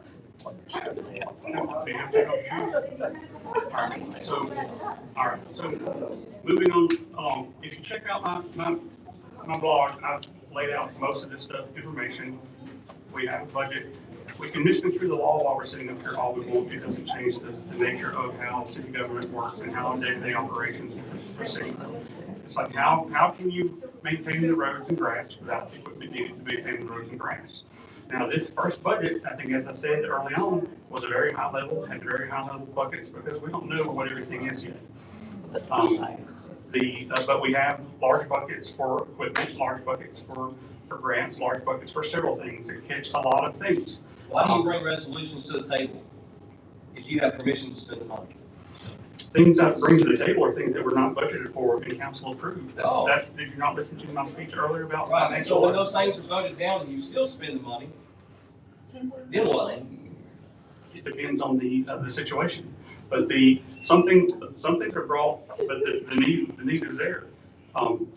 Things that are state law, things that are required, and there's other exceptions and laws that you So you have said not you have read. permission to spend 1.4 million without council approval and without telling anybody where the money's going at your own free space. What you're saying? I believe we spent at least 1.4 million on salaries already this year. You could say, hey, he paid people payroll, oh my gosh. But I could clearly show you in years past where we spent multiple millions of dollars and without any. We're not talking about the past, we're talking about. I'm talking about the past. You brought up this topic, so, actually have a pretty good spreadsheet for this to show that the previous administration with no budget, with no appropriations, without council knowledge or discussion, no monthly emails, no details, an annual audit that was a year old. Everybody else when somebody's asking you a question. The question is, did you have permission to spend 1.4 million so far? I did, By who? by the approval of the budget. Approval of the budget does not give you free spending. Well, how about we seek the Attorney General's opinion on whether a budget approves spending for day-to-day You operations? talked to lead attorneys in Montgomery, and they said no. I think we all sat in the room when they said if you have a budget or an ordinance, then the money is approved. Please play your recording. Let's hear it. No, I think we need to settle this because the Did you amount advise of, him to spend $30,000 Please. when the resolution was voted down? please, show us the evidence. I will play it. Send me the video, I will play it right now. You said you have a video, just like you said you had a video of the money being pocketed for some other equipment. So please, Why you bring stuff up this way fast that you keep please, making up? please, show us your evidence. Show us, You show said, us the, you, show us the no, financials. you said I have. You Show said us you the have, ones we requested. you said you had a video, please show us. Show us the financials we requested. Please, Oh, show us on the the video. agenda, item, right So- here, show us the financials that's been requested. I believe I've shown everybody tonight, everything that I've shared with council. So please, present your evidence. When you can show us Please. the financials, we'll be good to go. So, again, this is the harassment, this is the There's no attacks, this is the harassment, this is destruction. taxpayer dollars you can't be accountable for. I've been plenty accountable for it and have shown Because everybody you in make a open. slideshow that somebody to read and watch. So, Show us the bank statements we've asked for. Show us everything else we've asked for. You can't do it. If you're just gonna do it, you've done it over 50 days ago in the email that's been typed out to everybody, city attorneys and all. let's pull that email back Well, up. no, why we're bringing up city attorneys, because we need other legal advice, because we can't get you to do anything correctly. I can't make you read an email. Like, I I can, read the email, I just say you I have can to apply for 50 days. I can explain it to you. I can't No, understand listen, it that's for your you. problem. You can't listen when your mouth open. You can't listen when your mouth don't stop. So let me pull up the email. The one that I showed everyone earlier, pull it back up.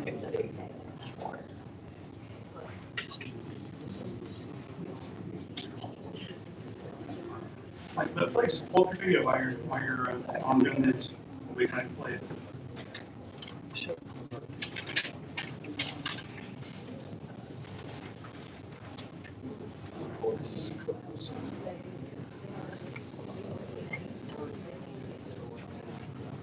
Folks, when you hear a tall tale, please feel free to reach out to me and ask me. Many people have heard these lies and come back to me.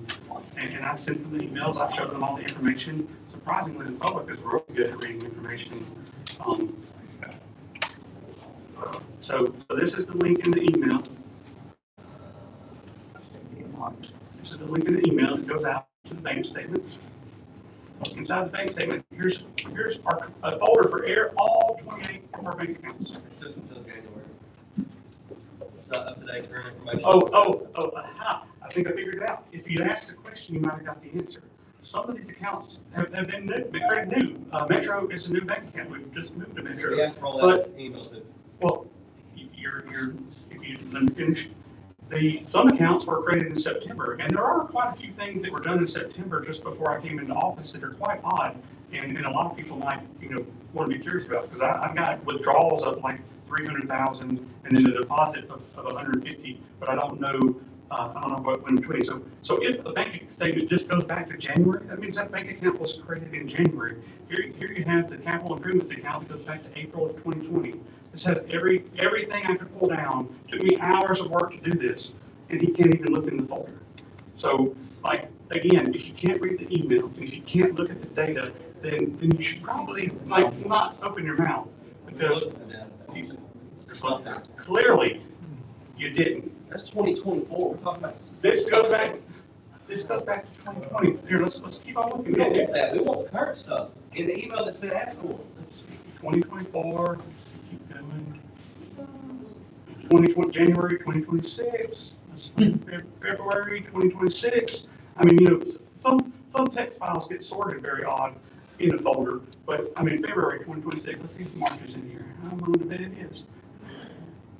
So March. You know what the March statement should be? All right, so March 2025. I'll see March 2026. Did we get that one pulled down? Most of the February and March are uploaded, but not all of them. Okay. Oh, you know what? Oh, capital improvements. It's been moved, so there are no new transactions. So there's an explanation for most of the questions. but somebody doesn't want to ask questions, they want to spread the lie. We And so- questions and emails, we haven't got no answers. The city attorney didn't copy all the emails, feel free to ask them. All right, so again, credit cards are a bank account, so we have all the statements from credit cards as well. And I can lead a horse to water, I can make it drink. I really think the council should get it better. But so the bank statements are out here. If anybody has any questions, they're out here. Let's go to Metro and see if we're able to get the Metro accounts, the statements, correct? We're able to get the Metro statements? Not yet. I started at February and I've been working my way forward. We just pull up Metro real quick, and I'll show y'all some of the deposits so that y'all, It takes time. well, never mind that. I don't want to share the account numbers and everything, but just the other day, we got, in our multiple bank accounts, so 1% of all of 3.5 million. We're in the process of moving the additional 1.5 million over. Once we do, we should be getting 4,500 or so in interest alone, just by having it in the accounts. But we do have a plan to try to move some of that resilient money into 2.5 to 3.5% 90-day revolving CDs. But that's a big process, and we're going to have the conversations because we could turn, I believe I've spoken about this before at the council meeting, but we could turn that just a $3 million surplus into up to 120 to possibly 160,000 a year in interest if we play our cards right. And so for the last 5 years, we've earned next to nothing in interest. But with this bank and with the proper investing, we can start making our money, make money. And so again, if anybody has any questions, please ask me. But So you have the Metro stuff you sent to us, or you haven't sent to us? I've seen it, and so please Don't don't. have it. Well, I've sent every bank statement, every bank, every check detail, and those checks coming out of Metro as well as Truist. And so in that, I really wish you would ask me before making. I won't counsel. She doesn't have the statements, but you've gotten all the checks that have been written out of Metro. You've gotten every transaction out of Metro. I really wish you would. Well, we sent the emails asking for the information. If you'd read your email and reply, we wouldn't have to bring it up. I've just shown everybody in this room. You showed them, My you ain't replies. shown us. Show both the email shows you showed us. I thank all y'all for your patience. We'll jump back to the agenda. All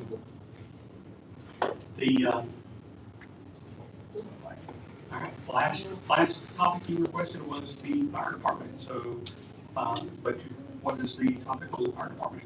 What's the status on Station 3? You said you talked to developers, so on and so forth. Mm-hmm. Yep. So What's the deal? the Get developer, back to us, never did. the developer is going to write us a letter of intent to sell the property, and the engineer is presenting a draft on Monday about the engineered plans, the cost estimate, and the details. And again, we're looking at about 1.4 to 1.5 million, and now we need to start finding financing for it. So so Monday night we should be able to see blueprints and discuss it, and hopefully by then we can be looking for financing options for the new apparatus and the fire station. All right. Any other questions, concerns about the fire department? They're doing a fantastic job, and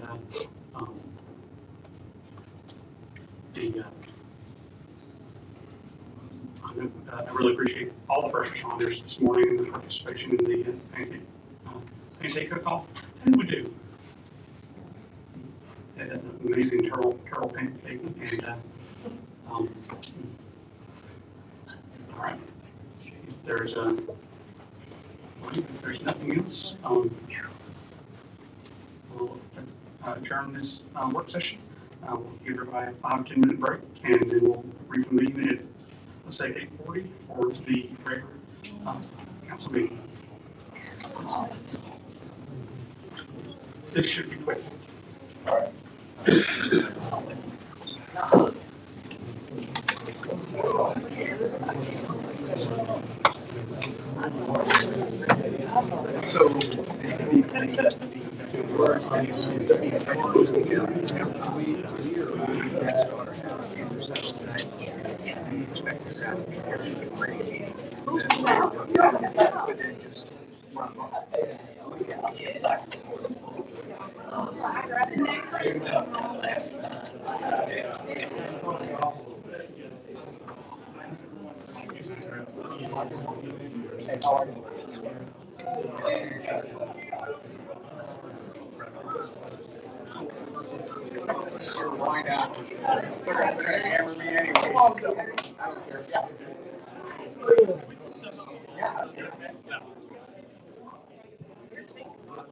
You ain't gonna hear nothing out there in the hallway.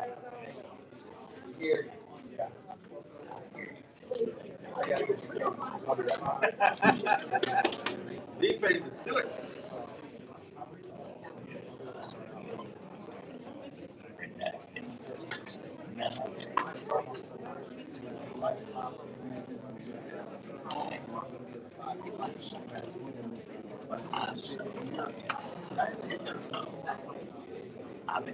City Fire Marshal.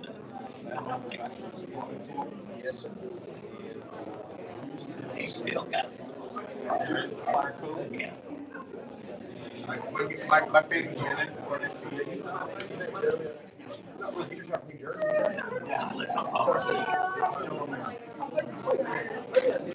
Yeah. Yeah. I've been with firemen. But I've just gotten to Florida. So,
That's where it's also now that I've got the ALS.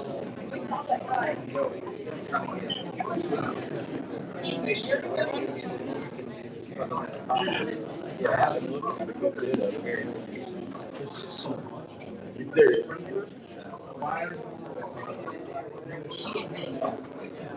This relationship is great.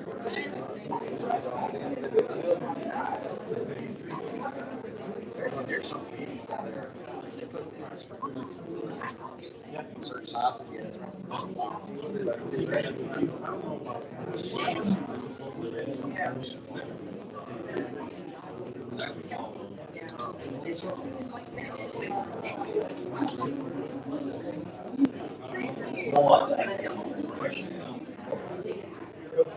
Hopefully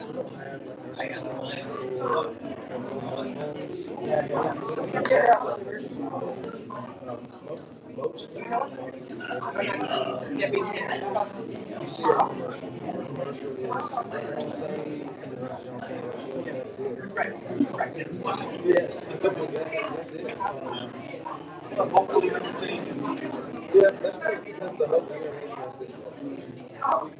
Get past this.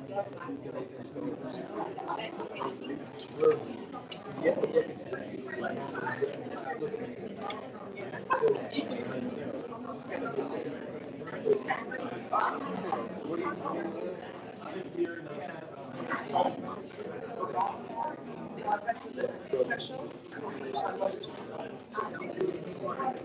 I can guarantee you will get one.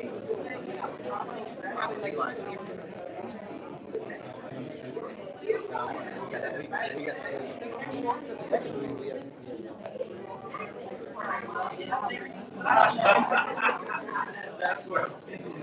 That's what I'm seeing.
And I know that we've talked a lot, so we'll talk about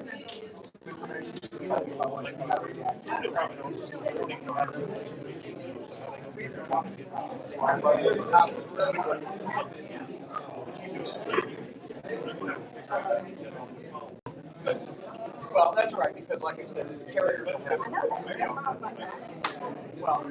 I mean, they should, first of all, he's on the city line, but those that aren't, if they refuse, then, or they say, I don't have records, then we'll just have to take it to the next steps.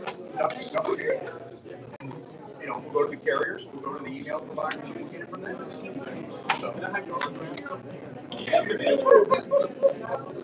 Not really in the office.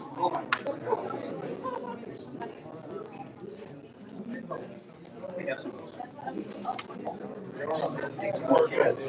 Just get started now. I might be.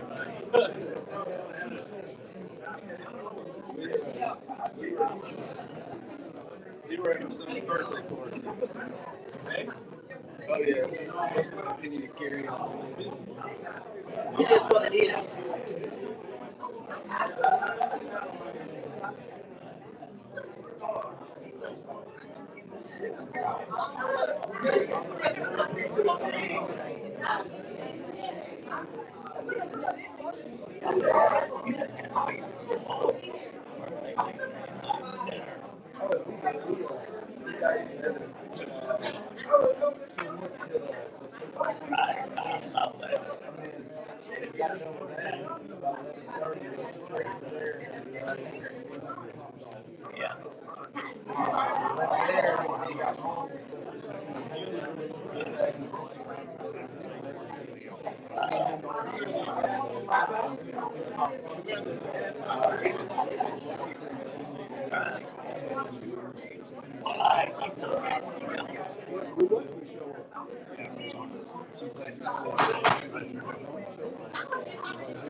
All right, everybody, we'll call this meeting back to order.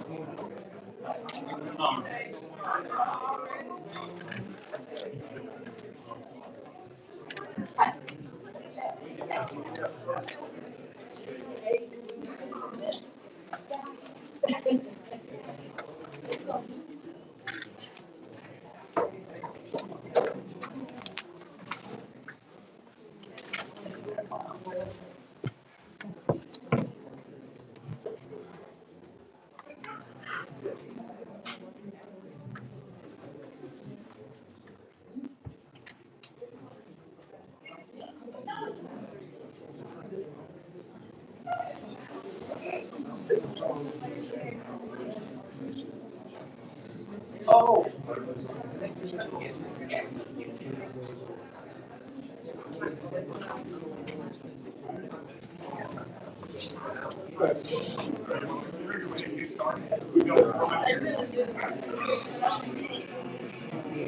right, we have a quorum, so I'm gonna go ahead and call the meeting to order. Good evening, everybody. Call the regular city council meeting to order at Saturday, May 2nd, 8:42. We're immediately following the work session, Art City Hall. Clerk, you know the time is 8:42, and I'll ask Mr. Barker, would you mind leading us in prayer? Father, come before you on the wall, we thank you, praise you, God, for continue to pray for our nation. We thank you for it, Lord, pray for our president, we pray to give him the knowledge and wisdom and direction you have to go. Especially lift up this mayor, council team tonight, Lord, give them the tools that they need and companionship, and maybe we can work through these difficult times. We ask some things in Christ. Amen. All right, so we're standing for the pledge. Attention, salute, pledge. I pledge allegiance to the flag of the United States of America and to the republic for which it stands, one nation, under God, indivisible, with liberty and justice for all.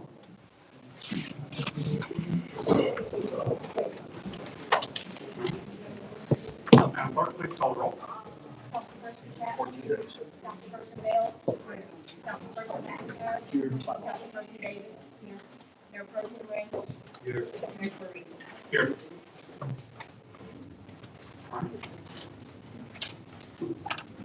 Thank everyone for being here tonight. So I'm going to touch on the financial update again. Since we kind of covered it ad nauseum,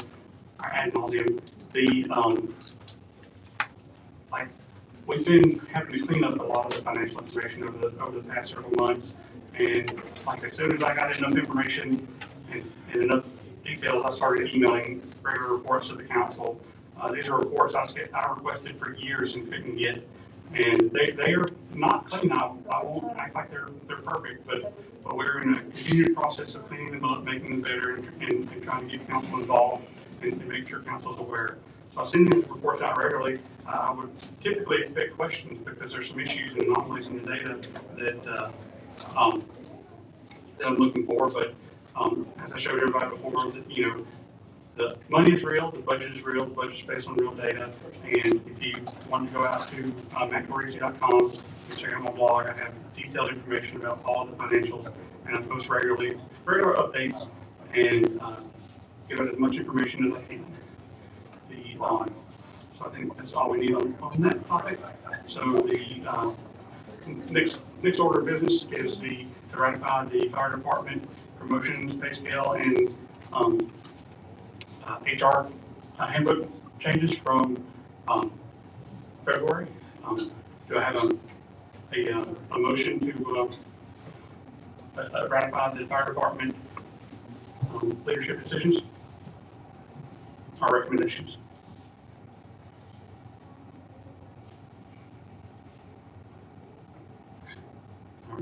Then with that, I will go ahead and make a motion to ratify the fire department promotions and pay scales as they were presented February 16th. And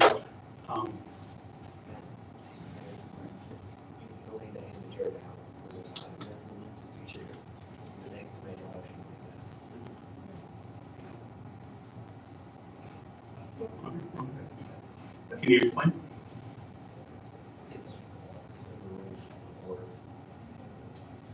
Robert's rule? No, we're we're mayor council, and mayor acts as an acting member, and the mayor can make motions just like everybody else. So, like, And you telling him what you can't do. I'm And he asking, just told you what you cannot do. You telling him what you can. I'm asking him to clarify. You told him what you can do. You telling him what you can. Well, He's telling you what you cannot do. please don't be argumentative. I'm not saying I'm just saying that's what you do. I've asked him a question, clarify. He told you what to do. You above the law?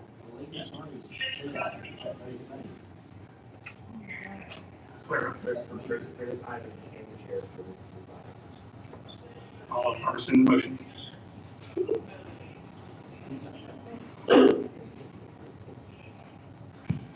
Please, can you cite the law, which code you're referring to?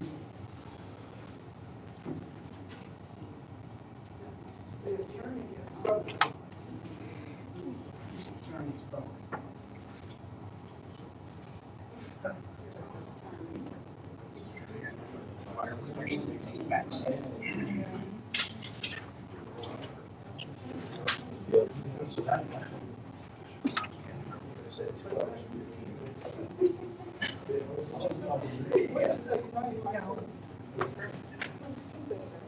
I said, somebody left. I'm not talking. Order in the room, please. Order in the room. What you gonna do? Yeah, what you gonna do? Please escort the, Mr. McIntyre, Ms. McIntyre out.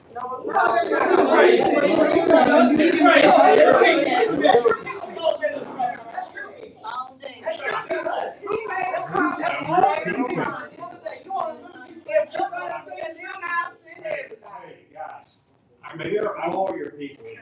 I called to order and someone stood up and got aggressive. The person who was the aggressor is who I made a motion to remove. No, I called to order, please, What you can't do, you sit here just kind of filibuster. please remove Mr. McIntyre. He stood up and got aggressive. No, that's a general.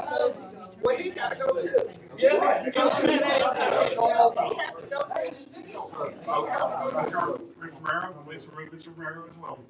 Oh, Mr. Romero did not get up and get aggressive. Yeah, you were not here. He started, you were not here.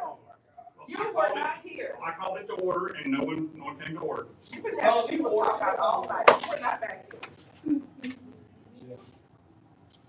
You were not back. So, question to the attorney. Take the camera off of me.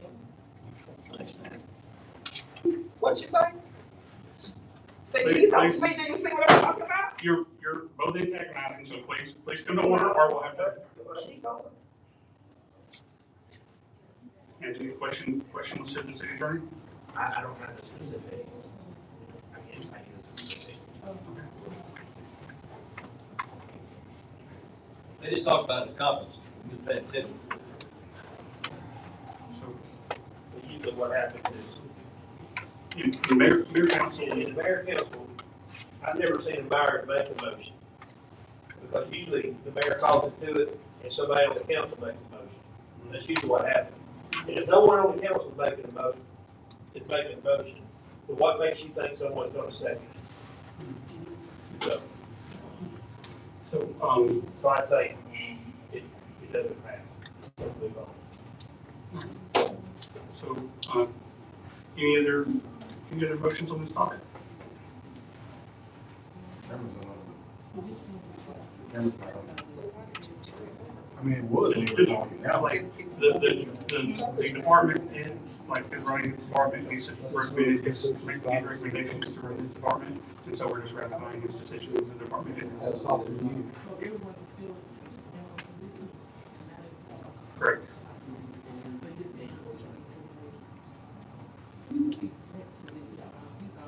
He's a, no, chief, Brett is the chief, he's not there, he's your captain and 3 lieutenants. Brett, What's the question? it's, Name the 3 lieutenants and the captain.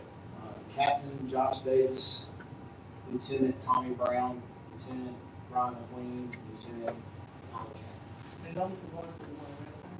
Yes, sir.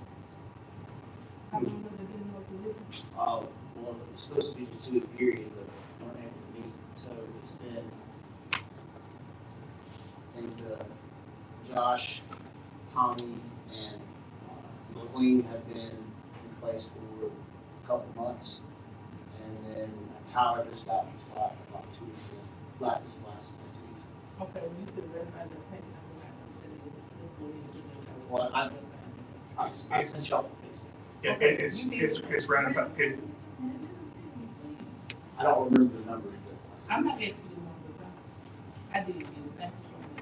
Thank you for the job that you do as well. Despite this business going on, I still appreciate all that you do. Thank you.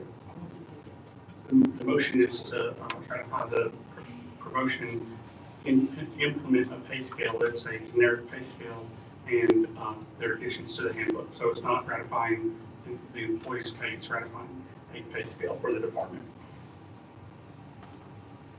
So how much do we add to pay for Well, the pay scale is, it's a step system, and so wherever they're at, they'll be on.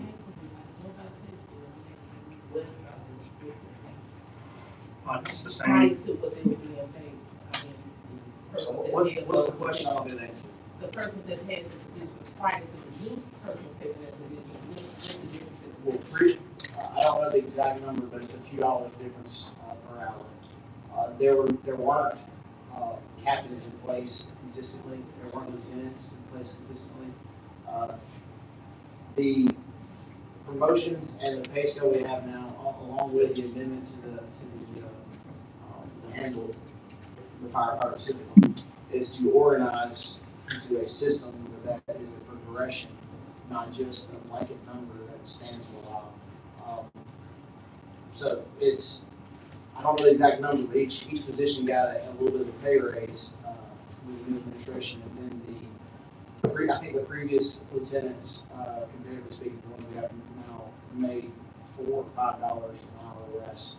And it was probably the lowest in the county. Thank you. Thank you. Do we have a motion on the topic?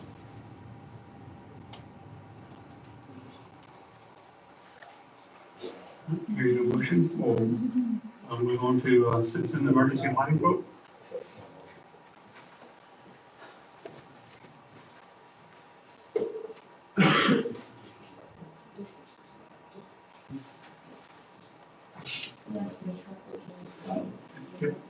Yep.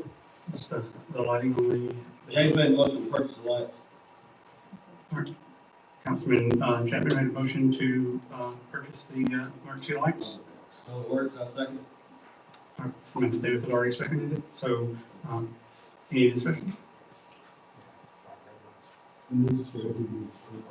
The remaining vehicles, hopefully there are a few that might have some. How many is it? Six?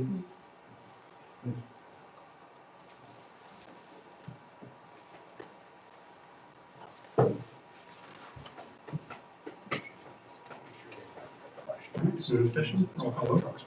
Councilperson Chapman? Yes. Councilperson Bell? Yes. Councilperson McIntyre?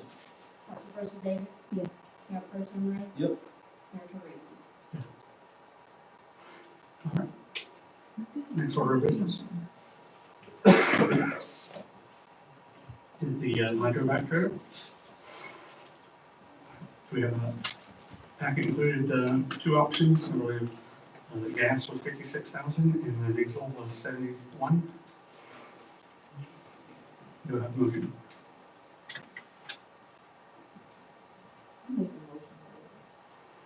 Which Was how did you have a preference? let me do this kind of. So when it goes across the street, it's I just gotta say that I hit on a run all the time on Tuesday morning. So I'm really long looking for, they were on 2 hours. And so, he was able to show me some of the areas that he would use them. So I make a motion to get the gas. here's expensive one, which you said that one's sitting aside. The diesel one does have an enclosure over the pump and the motor. With the building they have now, they're going to put it inside. I'm not saying for something off, but we have an enclosure, have to keep it outside and take it more. So we could easily go a pole barn. Somewhere versus 56. 78 versus 56. Gas is 56. 78. 42,000.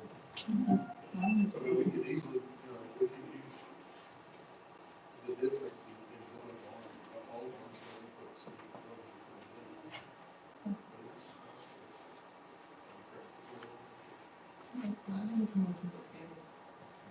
Murphy makes a motion for the transfer. Have a second? Ask a question, between the two, as far as maintenance or upkeep or longevity. Clearly, I know, I'm just asking just for my own, just so clarification. clearly the diesel will get better off. I mean, it was diesel last time, but this will do, we'll maintain. Councilman Smith Davis seconds the motion. Any more discussion? Hearing no discussion, roll call vote. Councilperson Chapman? Councilperson Bell? Yes. Councilperson McIntyre? Councilperson Davis? Yeah. Mayor Pro Tem Rice? No. Mayor Teresa? Yes. Motion dies in a tie. On the next order of business, we have the water and sewer repairs. Fox, could you briefly remind us on the, about the water and sewer options, the repair options? Yes, so the sewer.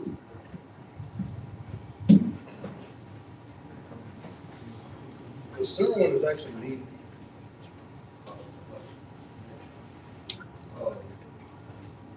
The soft start drive to the pump is, well,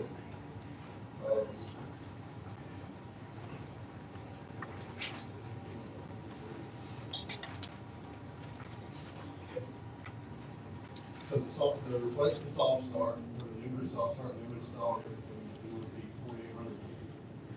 $4,854.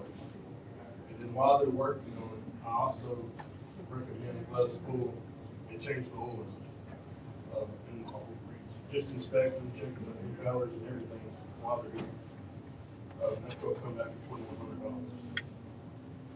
The second one is for the water side, to put VFD drives on the pumps at, Same, which is our main water source for the home. To help with future infrastructure, stop water handling, to be able to adjust the flow properly and have them run more efficient the way they should, without having a problem with that. So the VFDs is 19,191. Yes, that's one from our, yes. Sewer is what? Together, roughly 8,000. Like what was that? Went up to 20,000 for the water and 8,000 for the sewer. There's two, oh, wait. I'll show you. Sorry.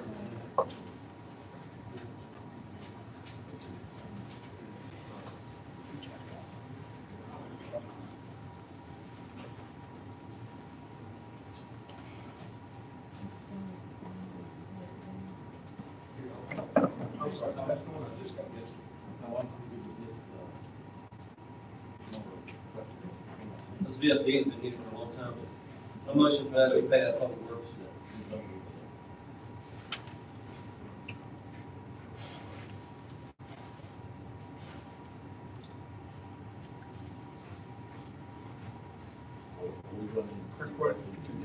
What's the motion again?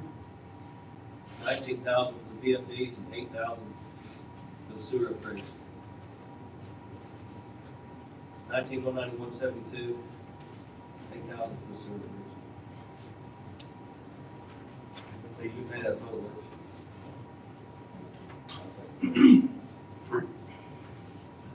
Councilman Ray makes the motion, Councilman Councilman Chapman seconds the motion.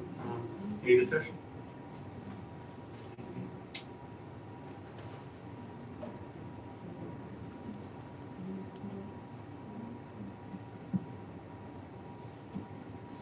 All right, hearing no vote, hearing no discussion, roll call vote. Councilperson Chapman? Yes. Councilperson Bell? Yes. Councilperson McIntyre? Yes. Councilperson Davis? Yes. Mayor Pro Tem Green? Mayor Parisi? Yes. Okay.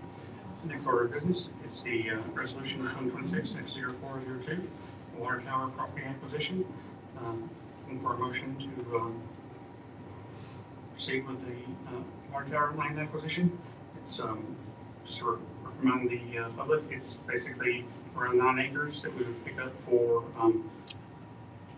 50 some odd water taps, and so there'd be no cash transaction, it'd be a trade for taps, and those taps would eventually become water customers. And so, with no cash out of pocket, we'd acquire the land to build the next water tower, which is right next to an existing water tower. But for the future growth and development, that's the side of town where all the growth is occurring, and it's the site that the engineer has recommended for the water tower. So, looking for a motion to adopt resolution 2026-0402.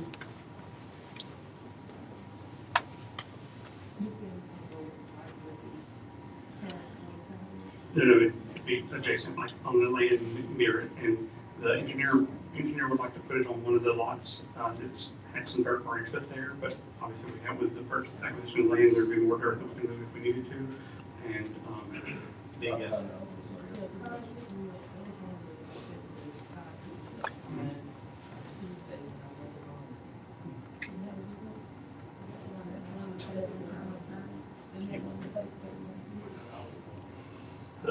the creation.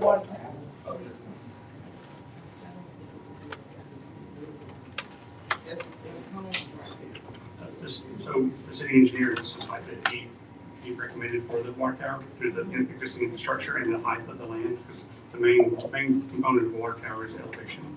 And so, but I mean, it's the city engineer recommendation. I don't think we're going to get a deal where we can trade land anywhere else, but it's the council's decision. This is the water tower we've been talking about for years, and that if we don't get soon, it's going to affect everyone in the city. And I mean, this was a solution. I haven't been up to the, this one here, but I think this is gonna say almost 9 acres, so there will be more acres to do. Additional things as well. You ain't gonna do it on that property, what's that look?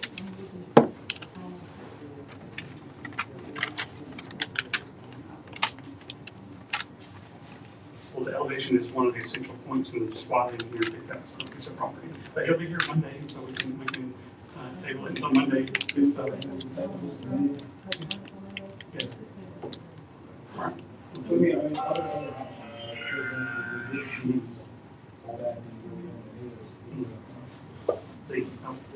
We have looked into that, but you might want to make a motion to table it until table it. All right. We have Councilman McIntyre made a motion to table it until Monday. Councilman Bell seconds the motion. Any more discussion? All in favor, or roll call vote? Councilperson Chapman? Councilperson Bell? Yes. Councilperson McIntyre? Yes. Councilperson Davis? Yes. Mayor Pro Tem Green? Mayor Parisi? Yes.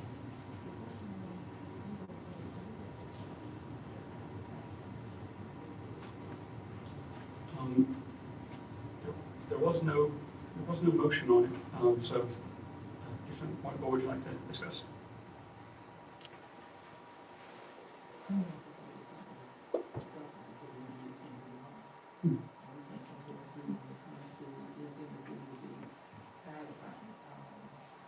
This is my take on, I think I probably got a little take on, but I really want to speak, from our side, any decisions or anything that I do from further.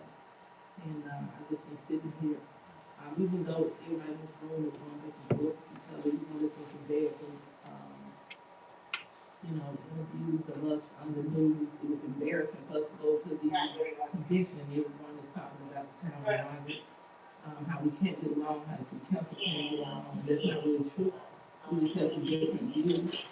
And with all that being said, I'm married and I'm 6 kids, and I don't want anybody else's family to suffer because we can't come along with it. I'm going to agree, so, but even though there was no motion that was made to ratify the fire department's motion and pay scale, I'm gonna go ahead and make that motion, to ratify the department, and the pay scale. Now, I have the pay scale, I don't put, some of the pay scales I really don't agree with, but I'm sure we can talk about it and discuss it and move forward from there. Some of the people that took the position, I don't agree with either. But because I feel like it's a better system, that's just my view on it. I can't talk about anybody else's, but I do feel like it's a better system, and I feel like people have been put in positions because they're friends, that's just me. But I still want to move, with the motion to ratify the project. So we just, Okay. somebody else to take the approval. Councilwoman Bell made the motion. And then, I will gladly second that motion. And I confirmed, 11:43:2 is where you want to look, so we'll discuss that later. So Councilwoman Bell made the motion to ratify, I second the motion. Any discussion, further concerns? All right, roll call vote. Councilperson Chapman? Councilperson Bell? Yes. Councilperson McIntyre? I'm abstaining on Councilperson Davis? Mayor Pro Tem Ray? No. Mayor Teresa? Yes. Motion dies, and to Marquese's point, it causes a lot of morale issues when council doesn't support their department heads in their department, and I think we've been lied to about a lot of things too. None of us supporting them, 1,000% support. but man, can we just be open and honest to talk about that there were some things that were paid that council members didn't know?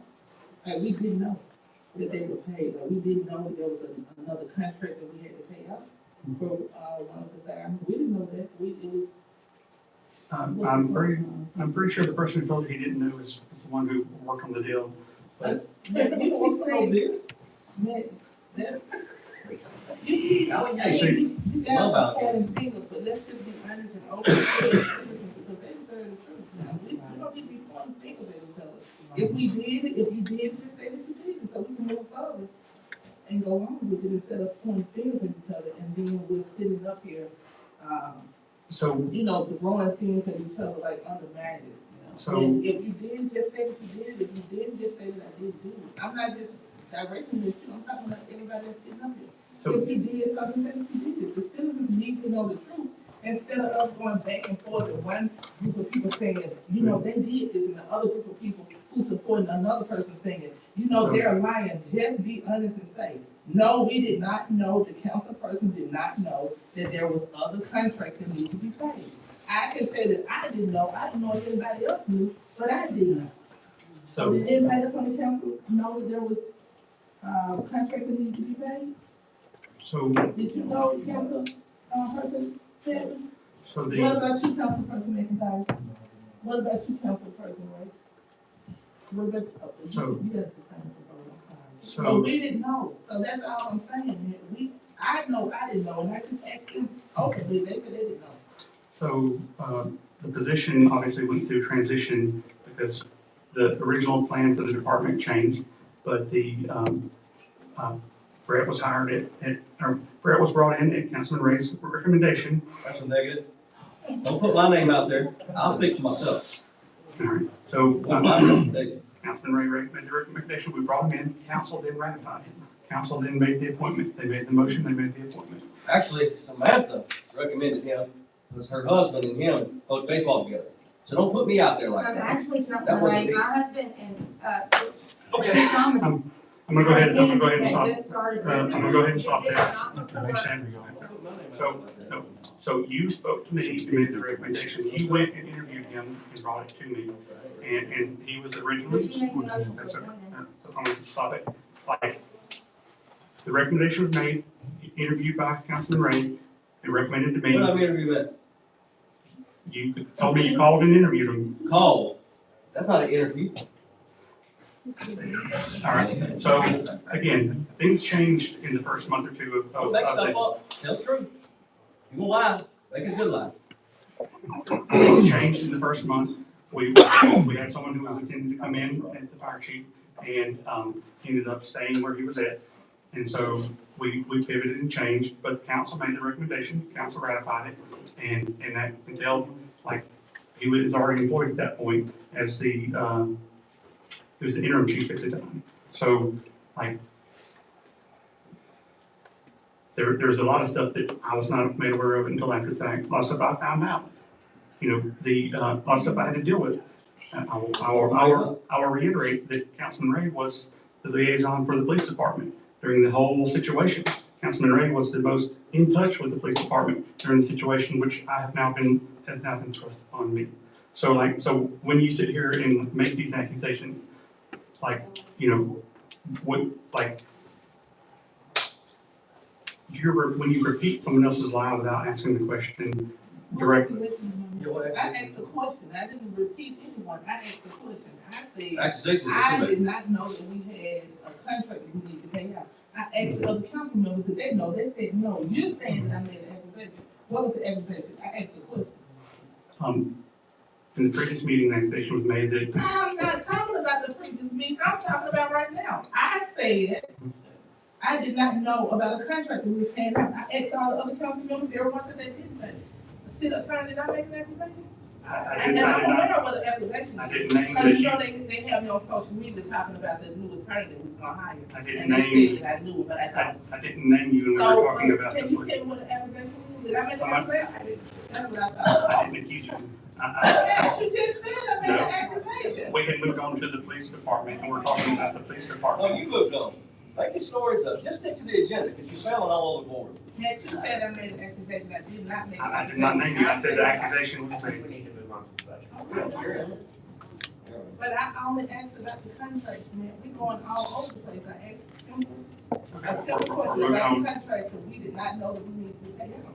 That's what I asked. And no one knew about it. And we found out about it. He paid it. He paid it all. $30-something thousand. He paid it all. He didn't need our approval. He said he got it. I don't know what the amount was. I'm just asking. So again, some things I was not made aware of until after the fact. But it's our obligation when we hire an employee to handle that piece of But I think, I'm gonna cut you off, so I think the problem is, if you know something's happening, talk to us, let us know, so we're not in the dark. That's all that's. I'm pretty sure that I messaged you a couple times and tried to have a conversation. No, I'm saying, I'm trying to have. Accountability. We gotta put it on somebody else. We received one demand letter, man, just one. We received one demand letter. That's it. That's all we received. So, Am I correct? Did you recommend for him to pay that? You didn't recommend for him to pay So you told that? them not to pay, correct? Yeah. That's all I'm saying, man. We So- going all over everywhere. You need to say the focus on what and paying right now. The contract that was paid, that we were not aware of. That's paid. It's not, we did not approve you to pay it, man. You paid it. you approved the budget. And That was not, It was not in the budget, man. That was this is not ads. You won't take away what you want. This ain't back to reach your personal checkbook. But you got everybody thinking that we don't want the fire department to receive anything, and that's not the truth. And you go around lying that we said this and we said that. We ain't said all this stuff. You said it. You have done it. We won't come to the budget, we won't come to council meeting, tell them why we did not come to the council And meeting. then you get on TV and tell everybody we ain't got but one fire truck, and one fire truck is down there been broke down for 10 years. so, We ain't talking about the new fire truck we just bought. That's not true, man. What about the one that's been sitting at the sewer plant for over 2 years? That's not true, man. You know how embarrassing on the convention and everywhere we People went. continuously lie about us.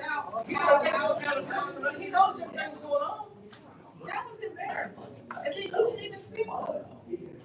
look at your behavior right now. Our behavior, look at your behavior every day. So, Because I'm saying something, no, I'm not sitting there, don't say So- anything. I would actually love for everybody to be more engaged in the conversations up here and ask questions. I fully anticipated the budget to be a several meeting conversation and several meeting discussion. It doesn't matter what we approve in the budget, you're gonna spend what you want to anyways. So You've made that very obvious. you made one point, Marjorie, you asked me why y'all didn't come to the meeting. So y'all, and you said we, can you explain why y'all didn't come to the meeting? Because you don't let us talk. Oh. So y'all discussed that outside? No, we decided- did not discuss that outside. Well, that's what I You was are, trying that's the other thing, those are all the assumptions that you make. That we have a quorum, that's saying. I bet you talking among yourself. each other. That's, those are the assumptions. See, those are very, Please move on to the budget. We would You love make to those talk. assumptions all the time, man, ask if we talk outside. I just And did. the answer was So no. you may have accusations. You made an accusation, you said that he's talking. Jerry, did you talk outside? No. Mr. James Chapman, do you and I talk outside? All right, Mr. Jerry, did you and I talk outside? No sleep. Well, all right, moving on. So, You talk to yourself outside. let's see, where were we? You said the budget. Yeah, so the ordinance 2026-007, annual budget ordinance. Looking for a motion to adopt ordinance 2026. It was published previously and tabled. And so it's back on the agenda, looking for a motion to adopt ordinance 2026-007. Can you refresh my memory of that? It's pretty simple that requiring an annual budget, so it's a 3-month process, typically starts in around August and September, and then like by the end of the fiscal year, you we work through, plan out, and adopt the budget. So kind of like the last budget we did? No, the last budget was like there was no discussion. I mean, it was based on the 2024 audit. A real budgeting process is a several-month process where you look at the actual expenditures, walk through them, build out, make adjustments based on last year, add where you need it, take away where you didn't. It And sounds real good, but we didn't do that. We did that on day one of being sworn in. yes, We voted on, I'm gonna be honest, I voted on that budget blindly, because I thought, hey, we should have a budget. it's But you didn't, you got what you wanted, was for us to vote on this budget, so and now we're up here like, well, I mean, that's just go sign a check. Like, So- we don't know. so- That's the problem I have. I can't speak for everybody else. So again, I did not anticipate the budget being passed in a single meeting What because was it's a the term discussion. for the first meeting when we got sworn in? Answer that. It was presented.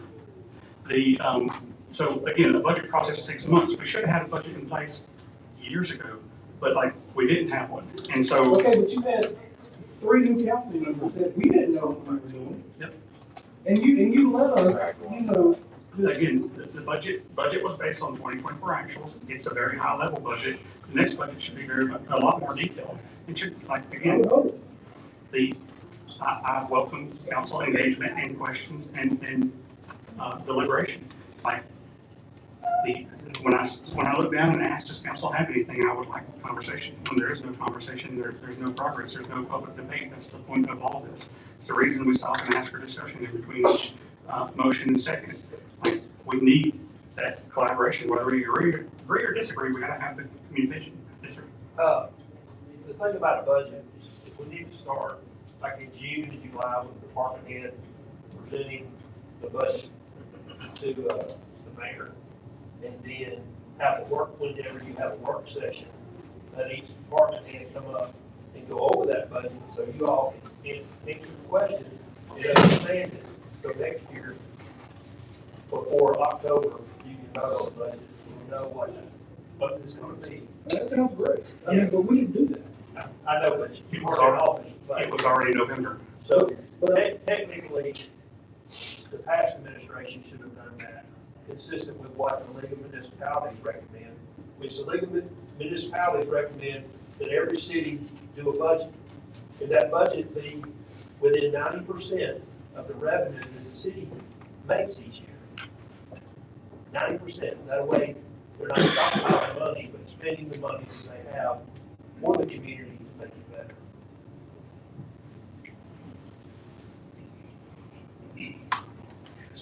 So that's what the city needs to do, starting next month, start preparing.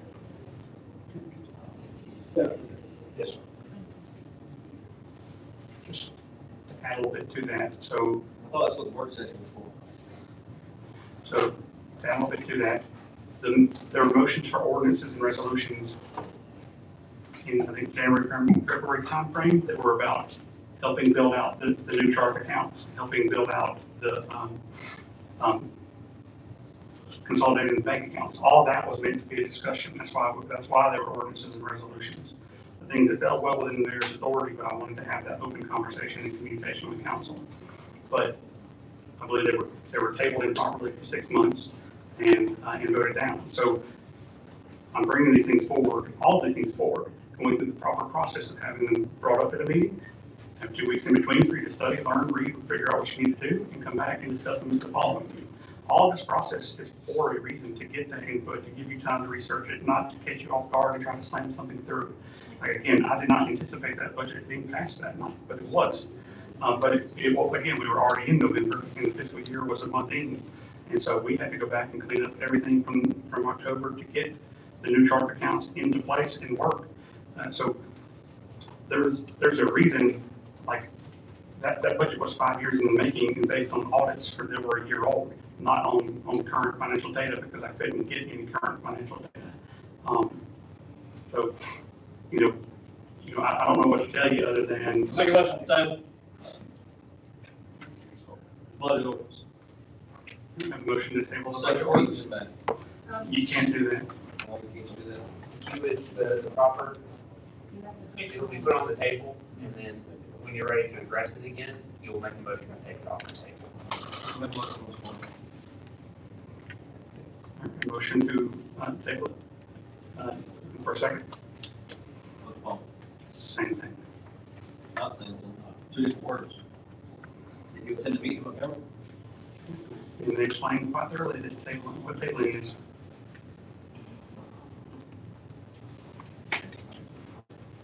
All right, a motion for a second.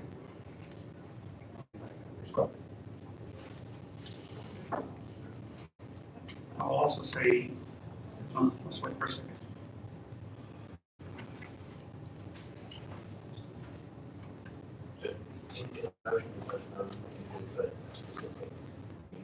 Yeah, second meeting in May.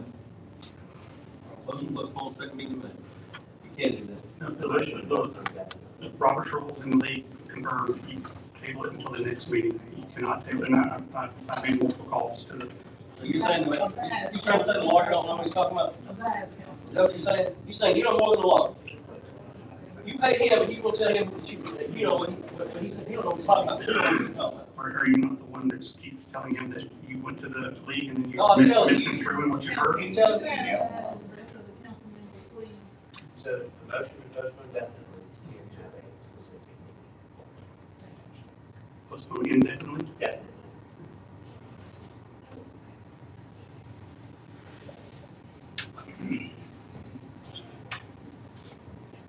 So the original motion, you want to retract it and make the new motion? Your original motion was to postpone it, it's one meeting. I said until the second meeting in May. You made an initial motion that was waiting for a second. Do I need to readdress the motion? Just go ahead and rescind your first motion you made. I already sent my first motion. Make a motion to spin it, postpone it indefinitely to the second meeting in May. He said indefinitely.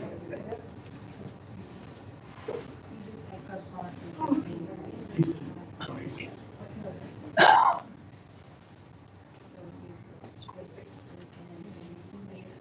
You said indefinitely.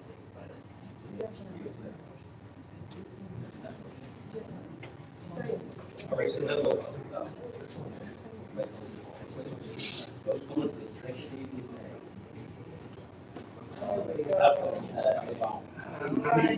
Will someone please clarify?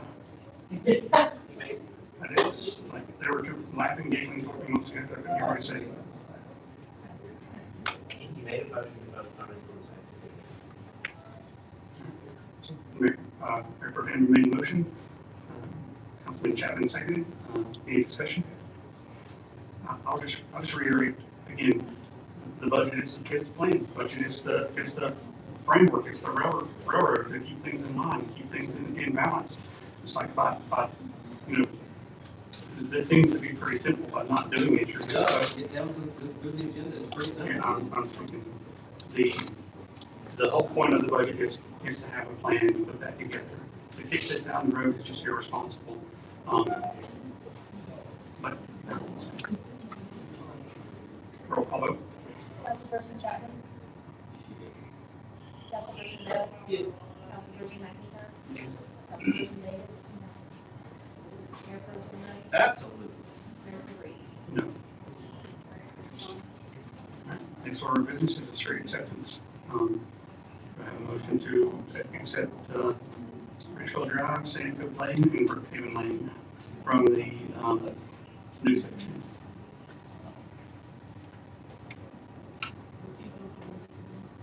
Richfield Drive, Sandy Cove Lane, and Brookhaven Lane, the new portion. Councilman Bell makes a motion. Councilman Davis seconds. Any discussion? All right, roll call vote. Councilperson Chapman? No. Councilperson Bell? Yes. Councilperson McIntyre? Councilperson Davis? Yes. Mayor Pro Tem Ray? No. Mayor Reese? Yes. All right, motion passes.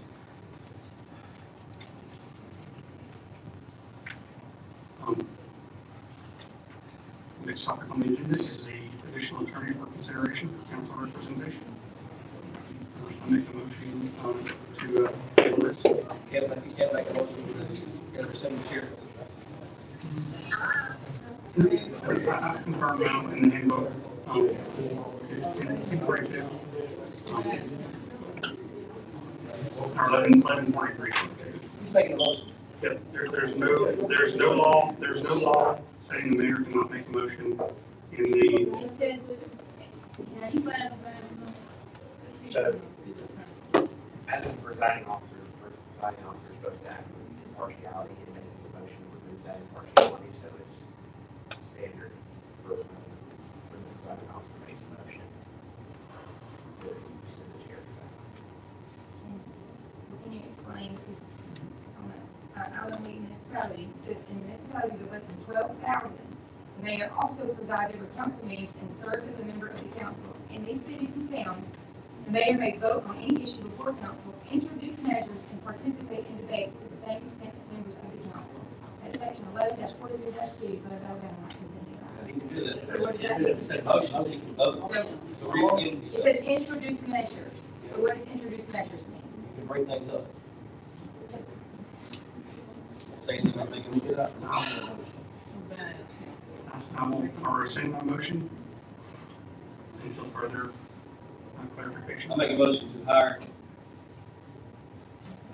the additional attorney for consideration to represent the city council.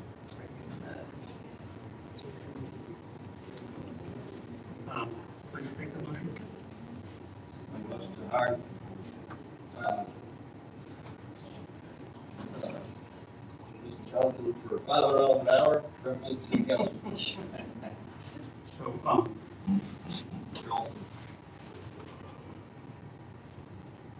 Motion will take.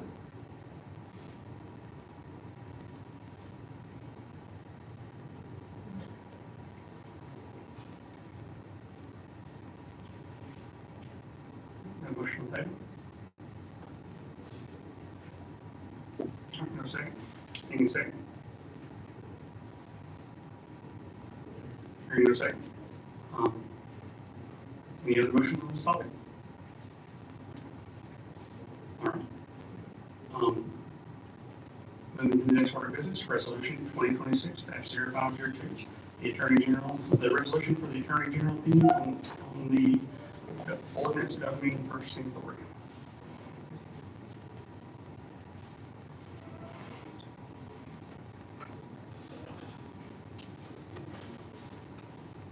We vote to send it to the We voted, it needs to be a resolution, and so we just, The attorney general is a resolution. Councilwoman Samantha Davis, makes a motion to approve the resolution and send to the Attorney General. Do I have a second?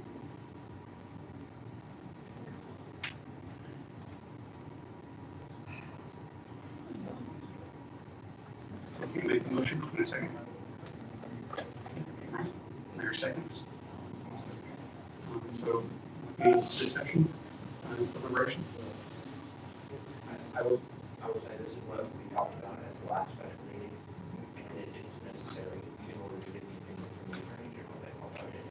And in the packet, in the packet, you should have the letter that's just asking him to review the motion. There's no special language, no coded question, just please review this motion, review this ordinance.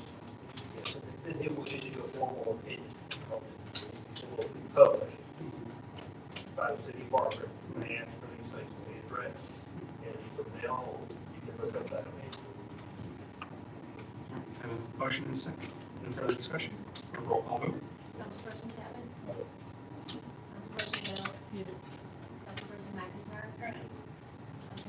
Yes. Councilperson Davis? Yes. Chairperson Green? Chairperson Reed? Yes. Next order of business, ordinance, same ordinance governing purchasing authority. Have a motion.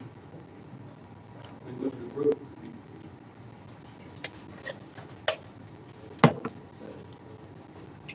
Has it been posted and published for weeks for people? Yes, it's already been brought up twice in council meeting.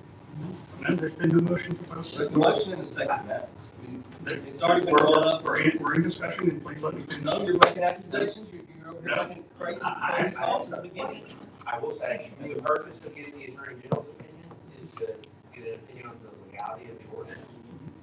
And I don't think it would be wise to pass an ordinance before we make sure we're on solid ground with the legality. I don't think it's wise to pay $40,000 when we were told not to either. Well, we didn't. Again, the ordinance has not been posted publicly, We nor got a have, motion and a second. we're in discussion. The motion has not been posted publicly, nor have we had a public hearing on the same motion. So, I mean, You don't have to have a public hearing, it's got to be brought up twice before we can vote on it. We do need a public hearing for ordinance. Actually, no, they just talked about it in the meeting in Montgomery. It's got to be brought up twice before we can vote on it. Yeah, but you have to have a public no, I'm pretty sure state law is pretty clear on the order. You need a public hearing.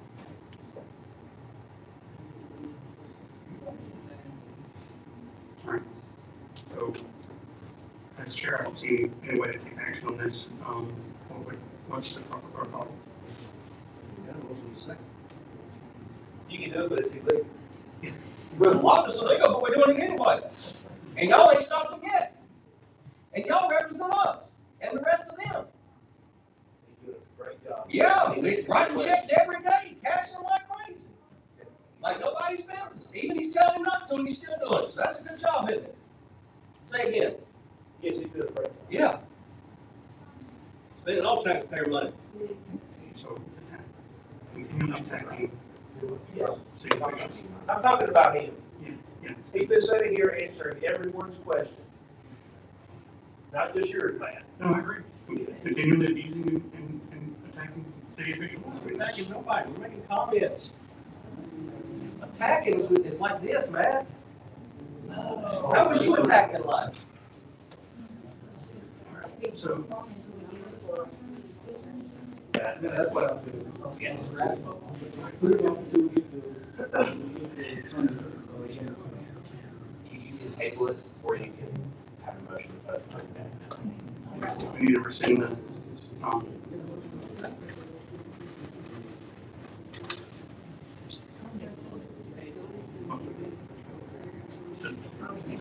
was like, no, that's what I was saying, it needs to be rescinded before we can take the next action.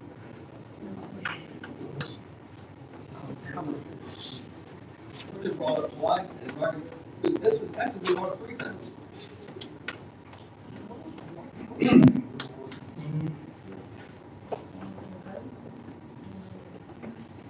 can vote on it, because they said it, and they made a motion, but it will be legal. So if we say we abstain, that's still illegal? If we Yes, abstain? yes, you're not voting for it, you're saying. Okay. You're voting yes. The reason we had a public hearing is because he chooses not to. Because it's against him. Anything against him to control his spending, he's trying to stop. until we're broke. I'm pretty sure that, When we get the opinion back, we can have a public hearing. pretty sure Yeah, council so I got voted, everything, you come here before then. pretty sure council voted to say 15, so, we'll go for the roll call vote. We already got a motion, second on the table. I just call for a roll call vote. Do what? For the motion, or second, Oh my gosh. Help me God. Councilperson Chapman. Councilperson Bell. Councilperson McIntyre. Councilperson Davis. Mayor Pro Tem Ray. Yeah. Mayor Perry. No. Motion passed. Do you have any other motions? Councilman McIntyre, you mentioned tabling it till the, I'm making a motion to have a public hearing at the next council meeting on Monday. you got a motion?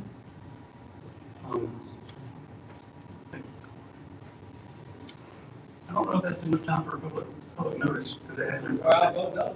No, for an ordinance, there needs to be, Yes, sir. I believe it's, What's that? you know, It needs to be posted. What? I think it's 7 days.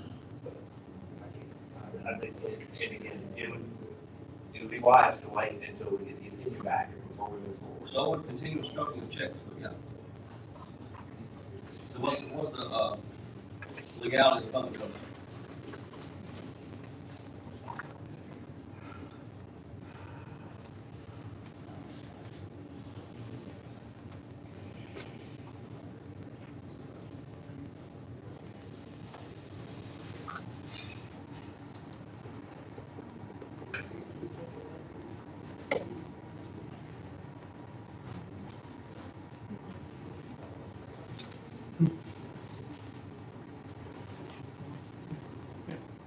I always go back and check the law, I don't just trust it.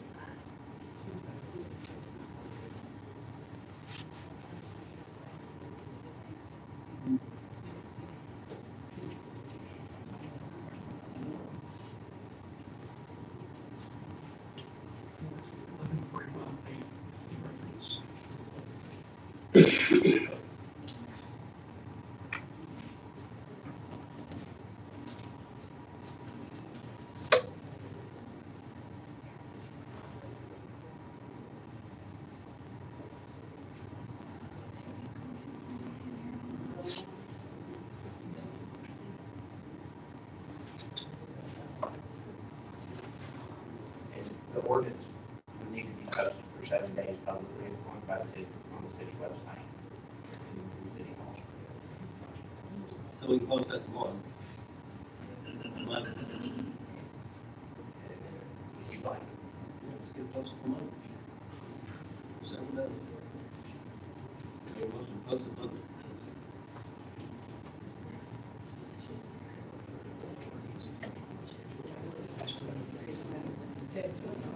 That is correct. And again, we need the attorney general.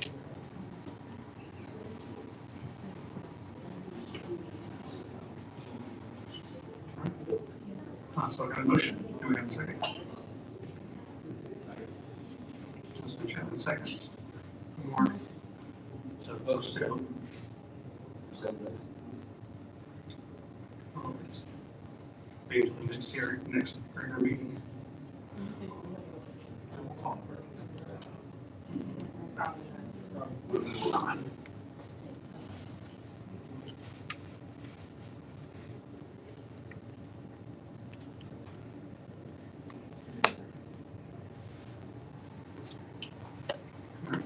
Any more discussion? Roll call vote. Councilperson Chapman. Councilperson Bell. Post it. Post it. Seven days. Yes. Councilperson McIntyre. Councilperson Davis. Mayor Pro Tem Ray. Yep. Mayor Perry. No. Motion dies. So, move on to the next order of business. the full-time city clerk position. We previously voted to have a work session and hold the interviews publicly. I was waiting on council members to look at the resumes and give me their top 3 selections. Still waiting on those. Please email me. All right. Any other business on this topic? No business being, we'll move on to the conference day for council members. Motion to postpone the second meeting. We call a special meeting for something to go on postpone it. All right. A motion to postpone it, second meeting in May. Do I have a second?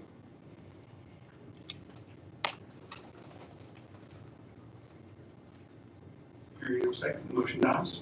We'll go to the next topic at hand, interim city clerk position.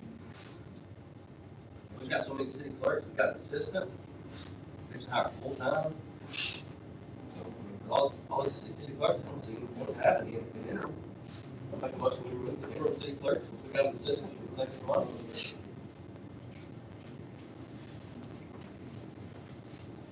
We've already hired an assistant, right? The, We've already hired an assistant, right? already asked and answered. What was your point? My point is, I asked a question, you didn't give an answer. I answered at the last special meeting. I asked you last meeting, asking you right now.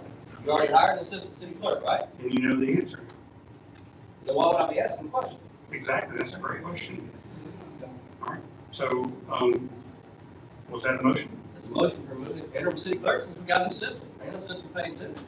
So, no, you're gonna leave the city with no clerk. We got an assistant, you hired an assistant. You hired an assistant. There's no, You hired an assistant. Right? I think we need advice on whether the city can be You without know, a clerk. The city needs an interim city clerk until the full-time. We got an assistant. We got an assistant, right? The assistant is not the city clerk. What is she then? He's an assistant city clerk. So that's the same thing. No, it's all not. Come on, you out there. What would they have wanted? The assistant. We hired an assistant, right? What did they do? Municipalities have assistants. Yeah, most municipalities over 12,000.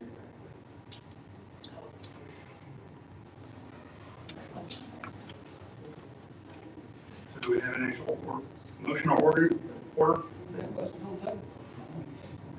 It's not. Can I get clarification for you?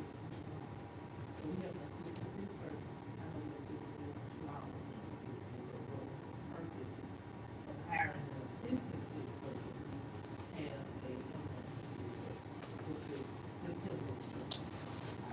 and There's a tremendous amount of work to be done, and there's gonna be more work to come. So, like, again, I'll offer the same invitation I did at the last city council meeting. Like, come take a look at the file room, come take a look at the. Absolutely, that's how the bathroom, you walk into it, you show the bathroom, you walk me down the hall, took me to the police station, you told me, you showed me all this, I'll take a look at it.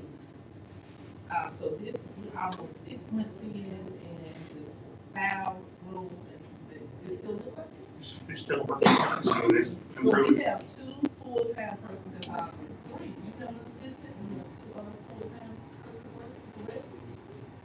That's 3 full-time positions plus the assistant, city clerk, and then we have the interim city clerk. I know she does, we have 3, 2 full-time, 1 assistant, the file room still look like that. And then you said, Councilwoman Davis came up to the city, so I'm still trying to. Like, it's a substantial mountain of documents, and we still have to continue with the day-to-day operations. I understand all of it.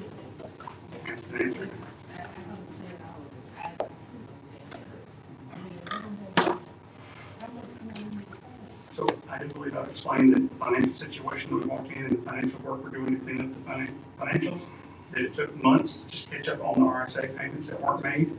Like, that's it. Too much to handle those papers. Mhm. And you have to calculate everything based on I'm not payroll. talking about the Illinois City Clerk, I know she's doing a great job. I'm not talking about that, I'm talking about the filing, all of those things. The assistant clerk has been here less than like 3 weeks, and so there's not less than a month, and so I mean, it's not, that position has not been here this whole time. And Yeah, so, we have been in office, and you have been saying the same thing over and over again. And before we got rid of the other, the other city clerks, was here, so nobody. 7 months. well, I'm not gonna speak about, direct accusations about a former See, you employee. always bring up the previous administration meeting. Yes, but I'm not, no, it seems like a leading question into disparaging a former employee. I'm just saying, we said all the files, and that's why we said we hired the city clerk. The thing I would like to say is, there's a lot of things that are required by law in the clerk's office. Most cities have a human resources person, a benefits person, and multiple clerks. And this, and I believe, based on the current condition, and you have someone that was hired as an assistant to the interim city clerk, that position is needed at this point to get those files and documents in order, so you're following the law and making sure those documents are kept properly. We're also very much so in the process of actually building out the policies and procedures at the So city. that's 7 months. No, we've been doing day-to-day for 7 months. We're just now getting to the real bones because we had to get the day-to-day operations done.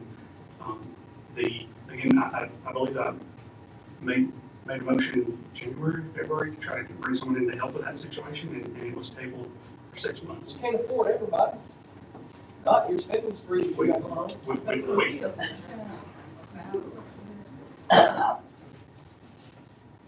What's the difference in the job? But I will say, let me take a step back. Let me take a step back to my. Yeah, local thing. I don't care. I'm stepping back to the point at hand, because we've been having this discussion. We've been having this discussion. I'm continuing the We're discussion. gonna have this discussion. You never got a second. The motion today. Okay, so continue. Call for a second, didn't you? I did. Continue. Call for a second. So continue discussion. Call for a second. This is the attacking. I did. Continue. I did. I did right after. I did. The attorney said you Why don't you go back and watch the tape like you always say? arguing with the attorney. I'm not arguing with the attorney. So this, We're not getting anywhere. one moment. This is exactly the type of discussion about this. This is We exactly, had a motion and second, right? we're in discussion. We're not in discussion. We had a motion and second to adjourn. We're in discussion after, this is exactly the type of employee abuse I have been talking about all night long. These attacks on city employees, He'll talk to himself. He can go to bed. He's gonna be talking. these are exactly the types of attacks on employees that Why I've don't been you talk about discussing. the 1.5 million that you spent? Talk about the 1.5 million you spent without We're, proof. we're, We don't want to talk about that. You just looked at an entire stack of paper about these attacks, and this was installed. There are,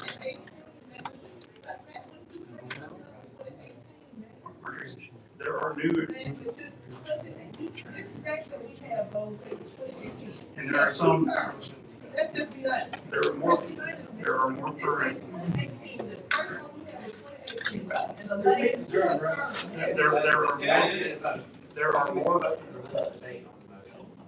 are more current, and they don't want to be targeted.